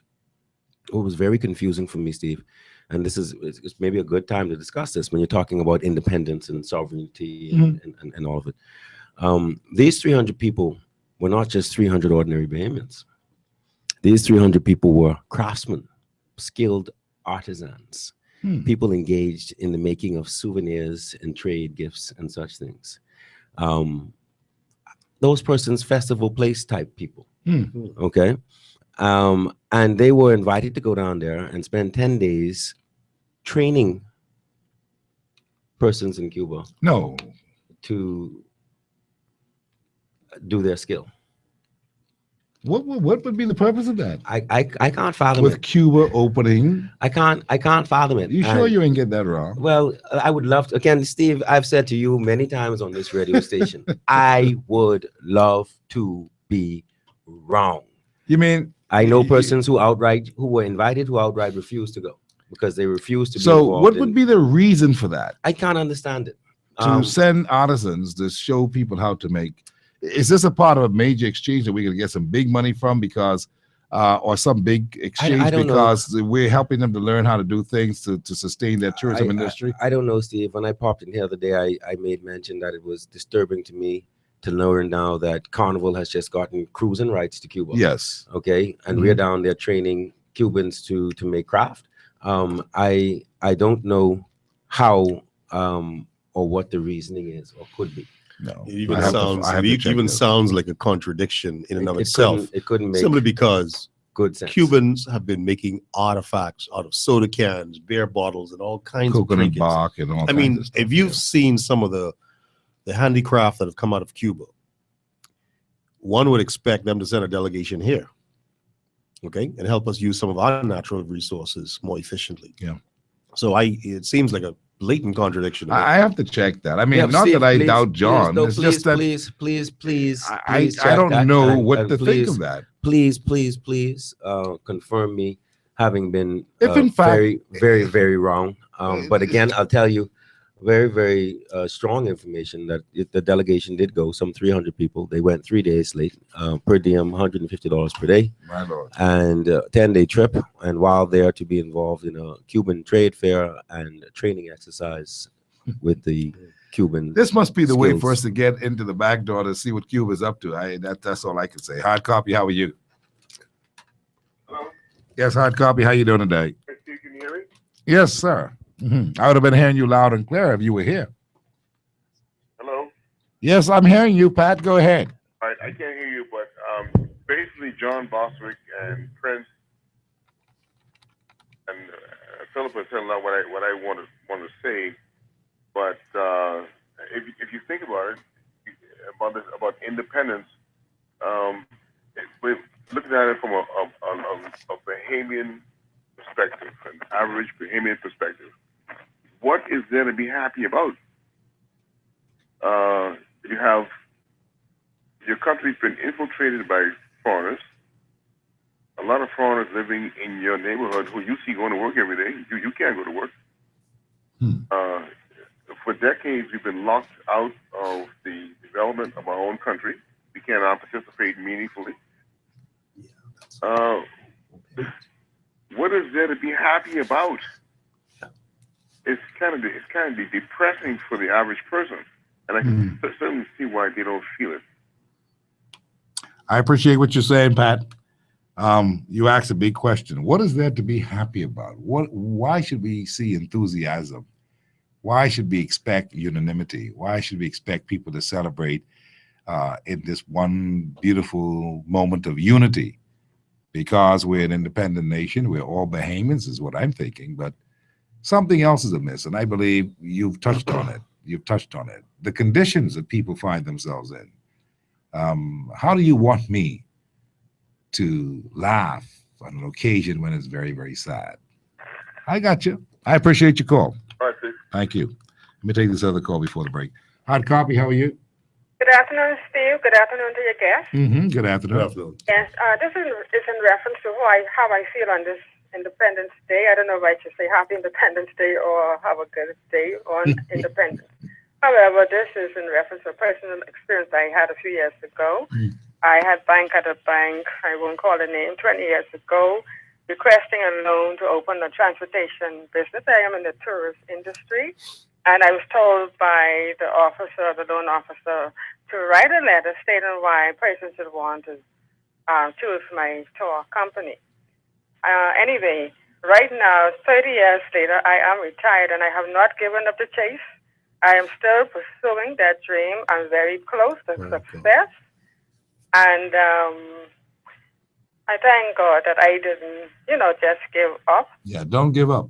And you know what made me feel great? And I'm very sorry I didn't attend the award ceremony at Pompey Square because I actually promote the restaurant there during my tourist work. And hearing you all on the radio, that really, really made me feel very happy and as though we achieved something because I had a family member who was recognized. He's deceased, but then that really put a brightness in my spirit. Well, thank God for that. Small blessings. I appreciate your call. Yes, sir. All Wonderful. And I do hope that she gets a restaurant or a big tourist transportation thing going. People are still dreaming, John. People were dreaming from that time, and nothing has happened much to kind of like encourage the dreamers that they can build this country by doing things to build businesses and the rest of it. You know, Steve, 30 years later, she says she's retired, and 30 years later, she's still pursuing a dream. It is amazing. And we live in a country where at 43 years young, I am aware, I myself have heard the term Bahamians need not apply. Is that a statement to be made in an independent and free country?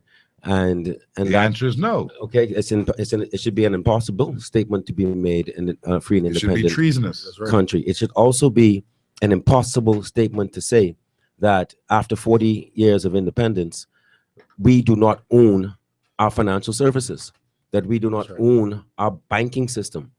In what country that is free and independent would its locals, its natives, have to approach foreigners that control their local capital, their local reserves, to ask foreign-owned banks? Because unlike Scotiabank Jamaica, Scotiabank Jamaica is 60% owned by Jamaicans. Scotiabank Bahamas is a subsidiary of Scotiabank. Okay, so that's it. Full stop.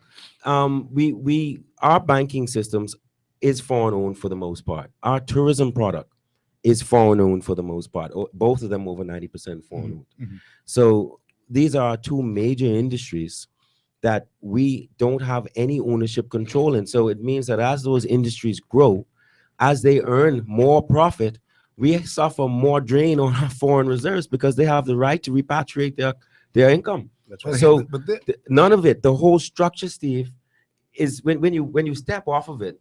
And I think that's one of the things that is so difficult for persons who have been operating in it for so long and kind of getting on and doing well and making their little money and getting their they little get to thing, learn that right? this is how the system is. You got to work with it. When they step back off of it, to have to admit that it's a system that in and of itself has bred the destruction that we are now facing, that it's a system that in and of itself has led the native Bahamian into a situation of economic and financial captivity where they owe everything. Whatever they have, they owe something on it. There are very few people who can say that they are free, that they are truly financially and economically independent. Very few. This was supposed to be the third prime minister's call, you know. Pinland said independence in and of itself is fantastic, wonderful, beautiful. But independence without economic independence is no independence at all. Right. And that's what Pinland said. Technically, Steve, while we have the three branches of government that operate to our benefit, allegedly, the economic system seems to be disconnected from all of that because you have foreign banks, right, that control whether Bahamians can have a loan or not. And so basically, it doesn't matter what type of laws we make. The financial side of things are controlled by the foreign The banks. directions come from somewhere else. But they have come. And so you're trapped. So it doesn't matter who makes the laws. If I could set your economic policy, I'm in control. Yeah, And you know what has happened, Steve? The pretense has been removed. For years, there was a pretense of Bahamian control and involvement. But now, when you pick up the phone and you call your local bank with an issue, you're speaking to Jamaica. Right. And they will tell you that, and you say, "I want to speak to the branch." And then you can't speak to the branch. You have to get up and go to the branch if you want to see your branch and have your branch deal with your personal issue with the banker who you know and who should be intimate with you and who should understand you. So we are being told every day in the most fundamental and basic ways, man, you don't have no say here. It's You interesting. know? Let me just share this with you before we lose the moment. And I got to run to a break after this. I'm trying to finish this close to 7 or thereabouts. This is from Pinling. And this is, I saved this just for the day. All right. This is a speech at a PLP convention on a sound philosophy of development. I'm sure you've heard this before, but for those who haven't, Pinling says such a philosophy in the context of self-reliance means that we will preserve rather than dispose of the Bahamas. It means that we will buy back rather than sell the Bahamas. It means that we will conserve for this and future generations of Bahamians the resources of the Bahamas rather than squander them. It means that the Bahamas must seek to utilize her domestic manpower and financial resources to assert her own economic identity. In my view, says Sir Lyndon, it is only in this way will we be able to develop a greater direct participation of the people in the emerging economic structure. He says, it is important for this convention to know that and to know and understand all this, for this is the course I propose the following. It is important, I propose we follow. He says, it is important for us to know and understand if we are not to be confused with talk of free enterprise system. A philosophy of development based solely on the free enterprise system means the sale of BTC to private individuals and the sale of Patelco to private individuals. It means that the government ought not to get into any business activity and should leave the nation's economic potential solely for private individuals to exploit. It means that our economy must be dominated always by the profit motive, uninspired by social conscience. No, such a philosophy cannot survive and prosper in this nation, and those who espouse and advocate it know that it is true. They do not believe in themselves. This is from a keynote address at the 20th National General Convention of the Progressive Liberal Party, delivered on the evening of October 28, 1975. What are your thoughts, very quickly? You know, I said to somebody, and I won't say somebody, I said to my senior, and there's only one senior for me, J. Henry Sr., no longer than yesterday, that, and I can't say that I read that exact speech in any recent times, but I've been in the habit of reading the writings of Sir Lyndon, the speeches in particular.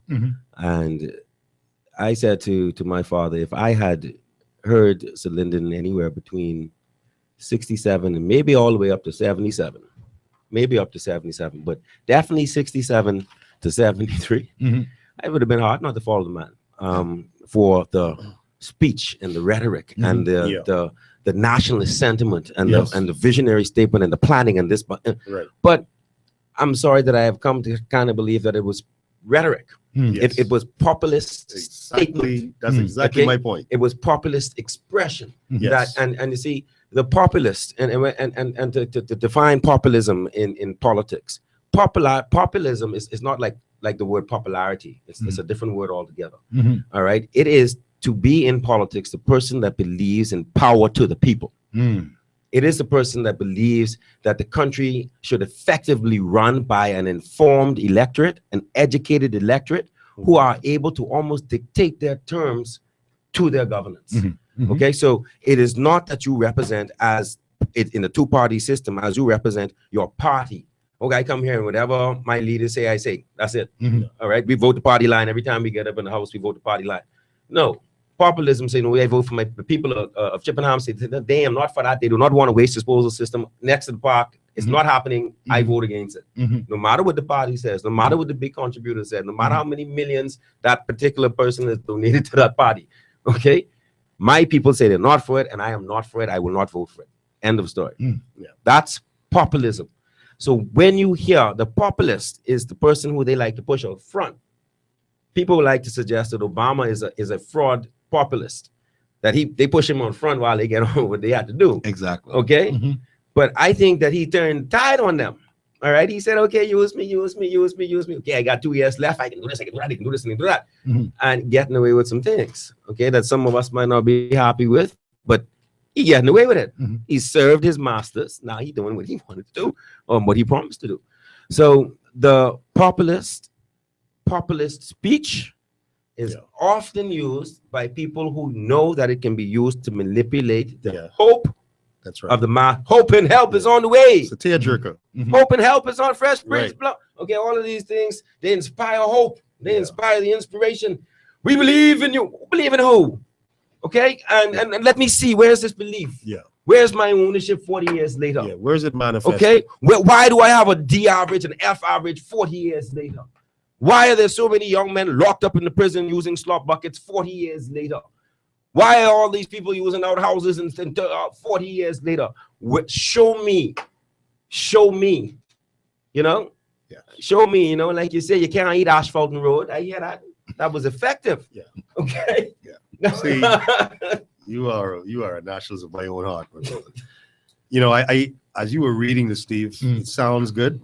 It's full of what's called motherhood statements. You know, who wants to see, you know, I believe there should be a chicken in every pot. Well, who's going to say no to that? Keep in context now. I believe no child should go to bed hungry. Keep in context. Who's now. going to say no to that? This is 75.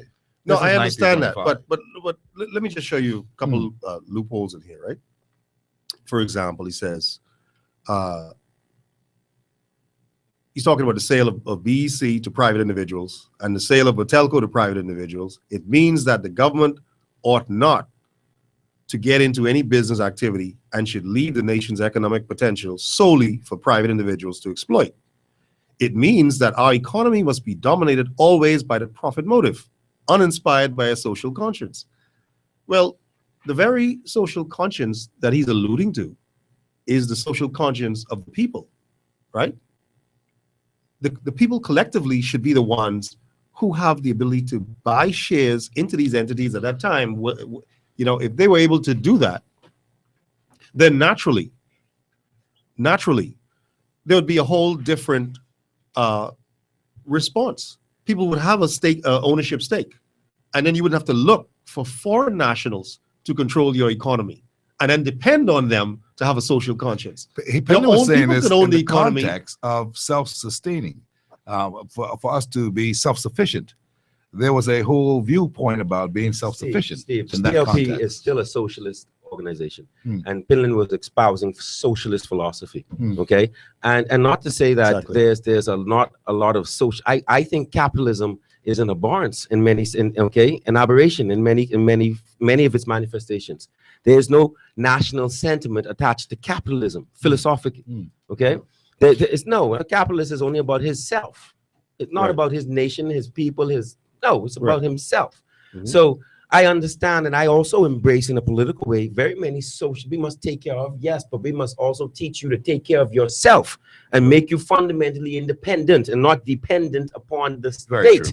Okay, and so when you have these statements, the state will take care of, the state will do, and the state will do. No, I have to go with Prince. The state will make it be available for you to buy BTC, for you to buy BTC. I said that BTC should have never been sold to foreign interests, but should have been sold to the Bahamian people. Okay, so that's not the statement that I'm hearing there, nor is that what happened later. Okay, so not yet has the statement been, you, the Bahamian people, must own and that's this what we country. are today. It must be us. That's right. Bahamian people. It must be us. Let me run to, I wanted to go to a break, but I've got so many calls. I've got to take these calls right now. And I sense that we're going to have a 10-minute overtime play today. Even I wanted to go to 7 o'clock. Hard copy, how are you? Hard copy, how you doing? Okay. The lines are full. Hard copy, how are you? Good evening, Steve. How are you doing? Very good, thank you. And your guest, good evening. Good evening. Good evening. So, Steve, you know what the lady called in earlier, I agreed with her almost 100% in that in order to build this country, in order to feel a true sense of independence, we must protect the sovereignty of this nation, especially as it relates to the area of safety. You know, we don't feel safe in this country. Land, we're losing a lot of our land, and especially also jobs, as many of our young children are going off to school, coming back with their degrees, masters, bachelors, PhD, and they want to help develop this country. But because usually they find another nationality is occupying, especially the pinnacle level of the job area. And also, these persons of other nationalities may be earning 2 to 3 times as much a salary as our native children should be earning, as they may even be more qualified in some cases. I know on your show you usually say it a lot of times. Who are we really building this country for, or developing this country for? And then another issue, what I really find disturbing, and that's why it's really hard to feel a sense of independence. You have a lot of the illegals, who come from another country, who forefathers usually enter here illegally. Nowadays they feel empowered to raise their flag in another man's country, and we don't have other persons who come here mostly legally, like the Greeks or the Filipinos or the Indians. We don't see them raising their flag. They're usually sitting small, so to speak, in this country. And then after that, they go on various different radio stations. They speak in a language that you need an interpreter to understand in your own country. So your question really is, what is happening to the Bahamas? That's exactly the question. So how can you feel a true sense of independence like this? I appreciate it. Thank you kindly. We put on the table for discussion. Hard copy, how are you? Good afternoon, Mr. McKinney. How you doing? Hello? Yes, sir. How are you? Good. All right, so until you guys, Mr. Bossy. Good day, sir. Good evening, sir. How you doing? Very good. Mr. Bossy, I'm trying to answer some of the same questions that you're asking. We've been standing and voting for our own Bahamian brothers and sisters to go down Bay Street and represent us for over 40-something years, close to 50-something years. These people keep telling us over and over every 5 years that they love Bahamians. When it comes to these legal law firms and everything, don't we have local Bahamian law firms that are lawyers and everything from these international banks and companies that represent them legally here in the Bahamas? Yes, sir. For the most part, yes, sir.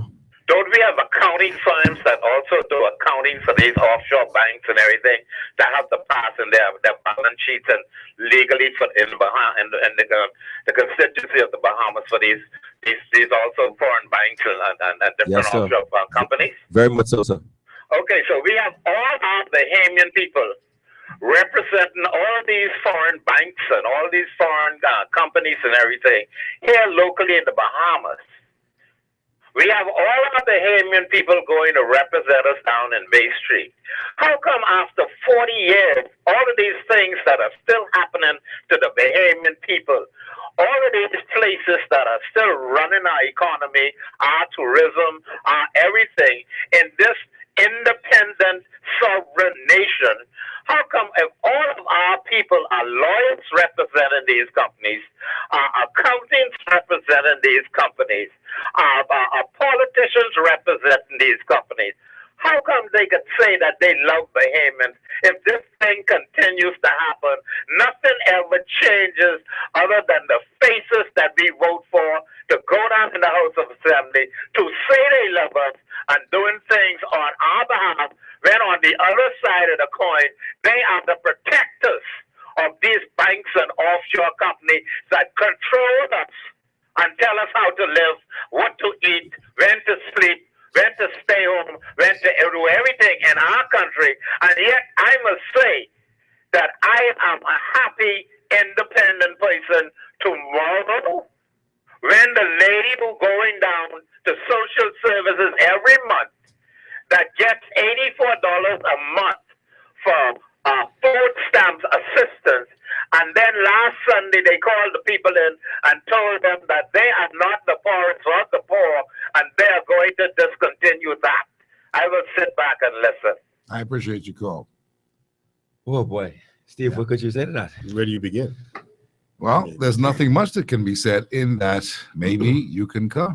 You have to concur, and you have to more than concur. You have to feel the passion. Yes. Steve, everybody from the top to the bottom is under attack right now. The middle classes it's beyond contraction in the middle classes. The middle classes have failed. And there are a lot of people who are living in their homes who are not even in possession of their homes. The bank owns those homes. Yes, the bank can't find anybody to buy those homes. It's better to leave the person who's in security officers. They've already foreclosed. They're living as security officers in their own homes. Plenty of them can't afford to even bring power to the whole house. Okay, they've got all the breaker switches cut off except the bedroom and the kitchen. This is a serious thing, and appearance is a serious thing. You know from the areas that we move through and live through. A lot of these people living in these over the hill clapboard house, you wouldn't know that when you see them on Bay Street. No. For the presentation is beautiful. You can't imagine the reality behind that presentation. People are feeling it. The old people's pensions are being cut.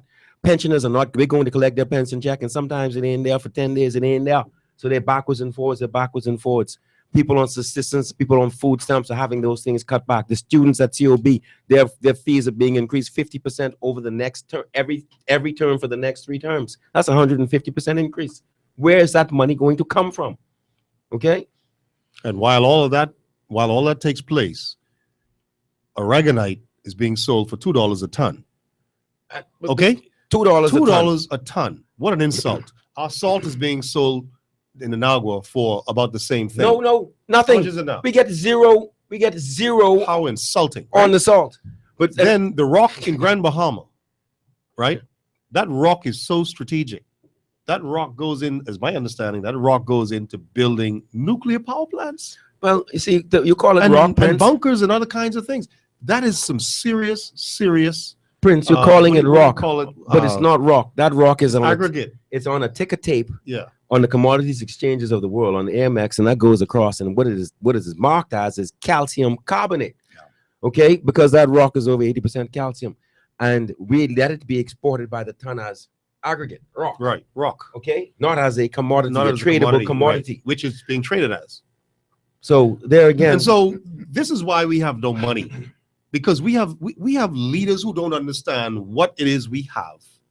They're not leveraging our assets correctly. And so therefore they can't get the requisite revenue they need to fund the necessary projects and programs needed to generate and sustain a solid middle class and to employ and to create you're seeing jobs. The reflection of you're seeing the quietness of a reflective people, of a people who've become aware, whose blinkers have been taken off. See, we've been talking long. People are now starting to hear us and believe us. We're no longer fanatics. We're no more fundamentals. We're actually believing that those fellas was talking the truth. Right. All right. And they're looking around and they're horrified. There are people who are in the older generations who are heartbroken. They're not horrified. They feel so heartbroken. They feel so abused. They feel, and then their anger starts to rise up in them to have been so tricked for so long. Right. To know that this country, when you've been told so long, the country can't produce nothing, you can't produce nothing, we can't grow food, we can't this, we can't, and that's been coming from our leaders. And then to be told and convinced that, wait a minute, that ain't true. All right. And see, this generation here, like your producer, this fella here, he could check anything we say before we get off the air. And then they finish check, they say, well, that ain't, they're telling the truth. Okay. Right. And then they go home and they tell their parents, you know what? They're telling the truth. This is true. Look, let me show you. Boom. So what? And then you feel heartbroken. You say, oh my God, this can't be true. After all this time. Hard copy, how are you? Hi, good evening. Thank you, sir. All is well. All right. I'm a young man, and I listen to your show. I would say that what is there for young people to be happy about when it comes to independence? I mean, first of all, when you look at the amount of jobs you're hearing every day, Bahamians are getting laid off from their jobs every week or every month. You're hearing somebody getting laid off.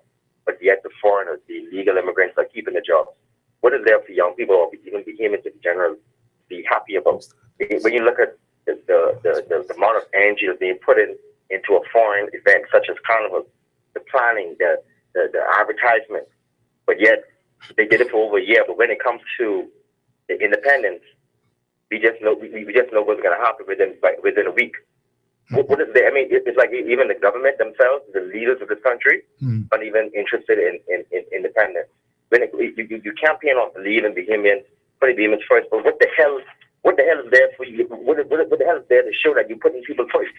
You have about 30,000 people who are out of jobs, 5,000 just coming out. I mean, it's like it's so frustrating for young people. It's like you can't put your thumb on nothing. You feel nothing to say, well, I'm proud to be Bahamian. I know you can say, well, at least we got our own country. Thank God, for the Bahamas. But at the end of the hell that you're catching your own country as a Bahamian, it's cheaper you drop your nationality and become either illegal or become a foreigner and just get your permit, and you'll be bound to keep your job while the Bahamians are getting total of the workforce. Wow. I appreciate your sentiments, my friend, on this Independence Eve. I appreciate your sentiments very much. Hard copy, how are you? You see what's going on. All is well. Happy Independence Day when you get. Thank you, sir.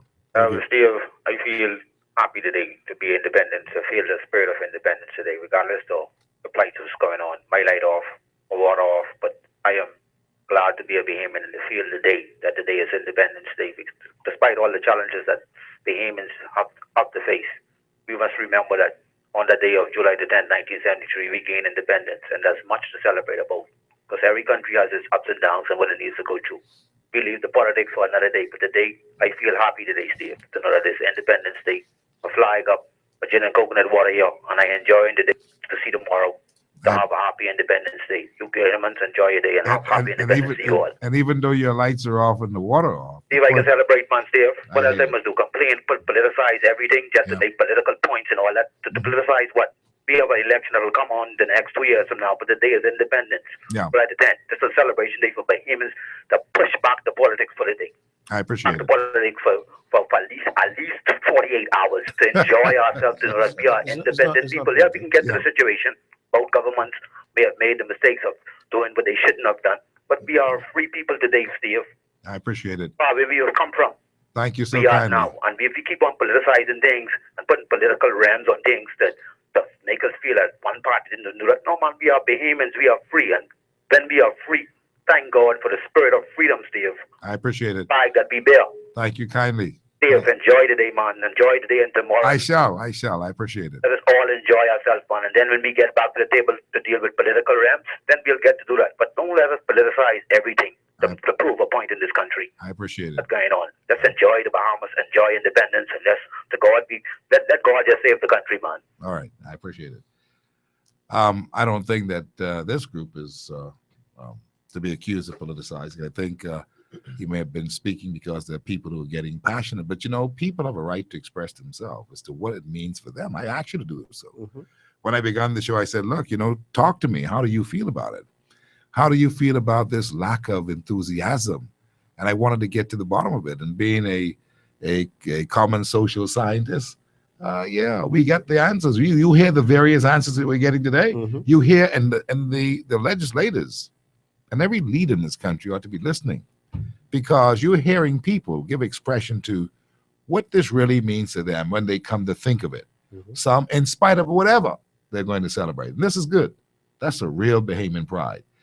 Yeah. At the end of the day, those who may not celebrate because they don't feel it, you have to appreciate what they are saying as well, because there's a reason why they're not going to do that, John. No, but Steve, I don't want anybody to get it twisted. Mm-hmm. I've been celebrating independence all week. Yeah. Okay. And I will continue to celebrate independence going through. But at the same time, the comment must be made as to whether or not we are in fact truly free and independent. And this is the time, this is the day where you make that comment. Absolutely. The 9th of July. Hard copy. How are you? Mr. McKinney, how you doing? Mr. Very good. Bostwick and Mr. Patrick. Somebody pushed that magic word aragonite. Oh, yeah. You know it. You know it. I like that. Mr. Patrick and Mr. Bostwick, we have a meeting. No, this is Prince today. Prince Smith and Bostwick is here with me. On Monday, noon at the BCPOU Hall. I would like for both of y'all to come out. And I got to say something to Mr. Bostwick. Mr. Bostwick. Yes, sir. 76 years old. I know your grandpa. Which one, Mr. Musgrove? Speak Spanish? Yeah. You know, my father used to teach Spanish. Huh? My father used to teach Spanish at Government High School. Okay, your granddaddy used to speak Spanish fluently. Okay. Used to work on the Florida, the SS Florida. Okay. Okay. You're talking about Mr. Bostwick. Yes, sir. Right. What I would like, the man who come up just now and talking about the rhetoric, but politics and things, this how our nation set up. You can't do nothing in this country unless you go to politics. They had set it up like this. You could argue, we can argue all we want to argue. Okay? Unless the people who need to change this country get to parliament, nothing's going to happen. I appreciate it. Thank you kindly. Hard copy, how are you? Hello. Yes, go ahead, please. Hello. Yes, I'm listening to you. Okay, great. Happy Independence. Happy Independence to you. Yes, Steve, you remember yesterday with the legends, the honoring of the legends? Right. Right. I'm the lady who approached you and say, "Hey, what's going on?" Oh, Dr. Miles wasn't on that list. Oh, yes, I know who you are. Yeah. I'm looking at the list again, and I just want to settle the thought that he should have been there, whether he got interviewed last year or whether justice was done that he wasn't on the list. Because I'm looking at people dead, recently dead, Johnny Kemp, Yeah, but you and see, dead. as I told you last night, Pardon? but as I told you last night, darling, I love Miles Monroe just as much as you love him, or you perhaps love him a little bit more, or maybe I do. But the point is this: what they did last night was an iconic in a way, but it was for the cultural arts and the entertainment arts. And I don't think that Dr. Miles Monroe would have fitted into that category. There are other things that are happening that he would certainly be on top of, because he was a musician, yes, with all of the Visionaires, and he sang.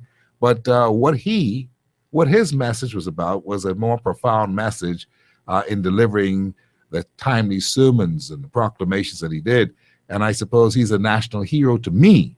And to put him in the category with musicians, some people may have looked at that as no, that's not what you do. So I hear what you're saying, and yes, a lot of people was honored posthumously. But the point is this: that it doesn't matter if, in fact, he was not a Bahamian musician legend like that. That's what they were doing last night. That's why you had the Veronica Bishops and the Priscilla Rollins and the Duke Errol Strongs and that kind of stuff. That's what that was last night. All right. And the Vivica Watkins and the Arlene Nash. All of them are not necessarily musicians. Yeah, but these are people in the cultural Anyway, cultural icons, artisans, and that kind of thing. I would say, from my point of view, he qualifies to be in there, even based on the Visionaires and the songs that he has left behind in terms of culturally. Okay. I think he qualified to be in terms of that department of it. Well, I'm happy. Okay, I don't know who is Hope Curry. Hope Curry is the lady who does the ads, and she's an actress. She's been around for many years. She does the ads with Superwash. You know, that lady who does the Superwash ads and all that. And she's also been a part of James Captain and Friends. She's been a part of a lot of things that's been happening in the country over the decades. Yeah. I need to look up some of. All right, I got to run. I appreciate your call. Yeah, we are going to end this here because really there's another show coming on at 7:30, and that's a live show. So I've got to clear the studios. That's why all week long I've been practicing to get out here for 7 o'clock. And then John Bostic comes along, and he's very provocative and captivating. And sometimes when you have people like that, you want to listen some more, because they told me the other night when he stopped by, you should have gone extra because John was talking good. Well, I can't please everybody every day. But I want to tell you this: happy independence. Make it what you want to make it. Tomorrow, my family and I, we're going to just sit on the side of the road and throw up some tents and grill and drink coconut water and all the other stuff that we're going to do. That's how we do it. And we pull the whole family together and we raise our flag and we just have a good time. It's independence. You do something too. Prince, what are your thoughts? Quickly. Yes, I strongly believe that everybody should be nationalistic. And because despite the situations that we observe and we experience, this is still a great country. Okay. And there's much to be done, and it's up to us to do it. And so let's band together and celebrate independence, and hopefully it'll be peaceful and quiet. Doc. Steve, as Prince said just now, I still believe the Bahamas is the best place on the world, the best place in the world. And I am committed to the fight to ensuring that it remains so and becomes an even better place. I like to say, even with all the angst, that amongst people, we are amongst the freest people on the planet Earth, which is why I claim born free. And we are free to express ourselves, but I am very fearful that those freedoms are being eroded, that when we start to have to apply to protest, we have to apply to march, we have to make noise, we must protest even the suggestion of that. We cannot allow that to happen in a truly free and independent sovereign Bahamas. So, and of course, I'm looking forward to celebrating my independence, more than looking forward to it. Thank you very much, John Bostic and Prince Smith with me today on the show. And of course, we've got to get out of here. There's a show coming up at 7:30 this evening, the first premiere of this show, Home Improvement. And of course, that's with Emmett White. That's coming your way at 7:30. Stick around, be a part of that right here on Peace 107.5. That's our show, Irvin. Let's go home tonight. And as we go home, we thank everybody for being a part of it today. Have yourself a safe and prosperous Independence weekend. It's a long weekend, too, for the holiday. Do be safe and do be patriotic. And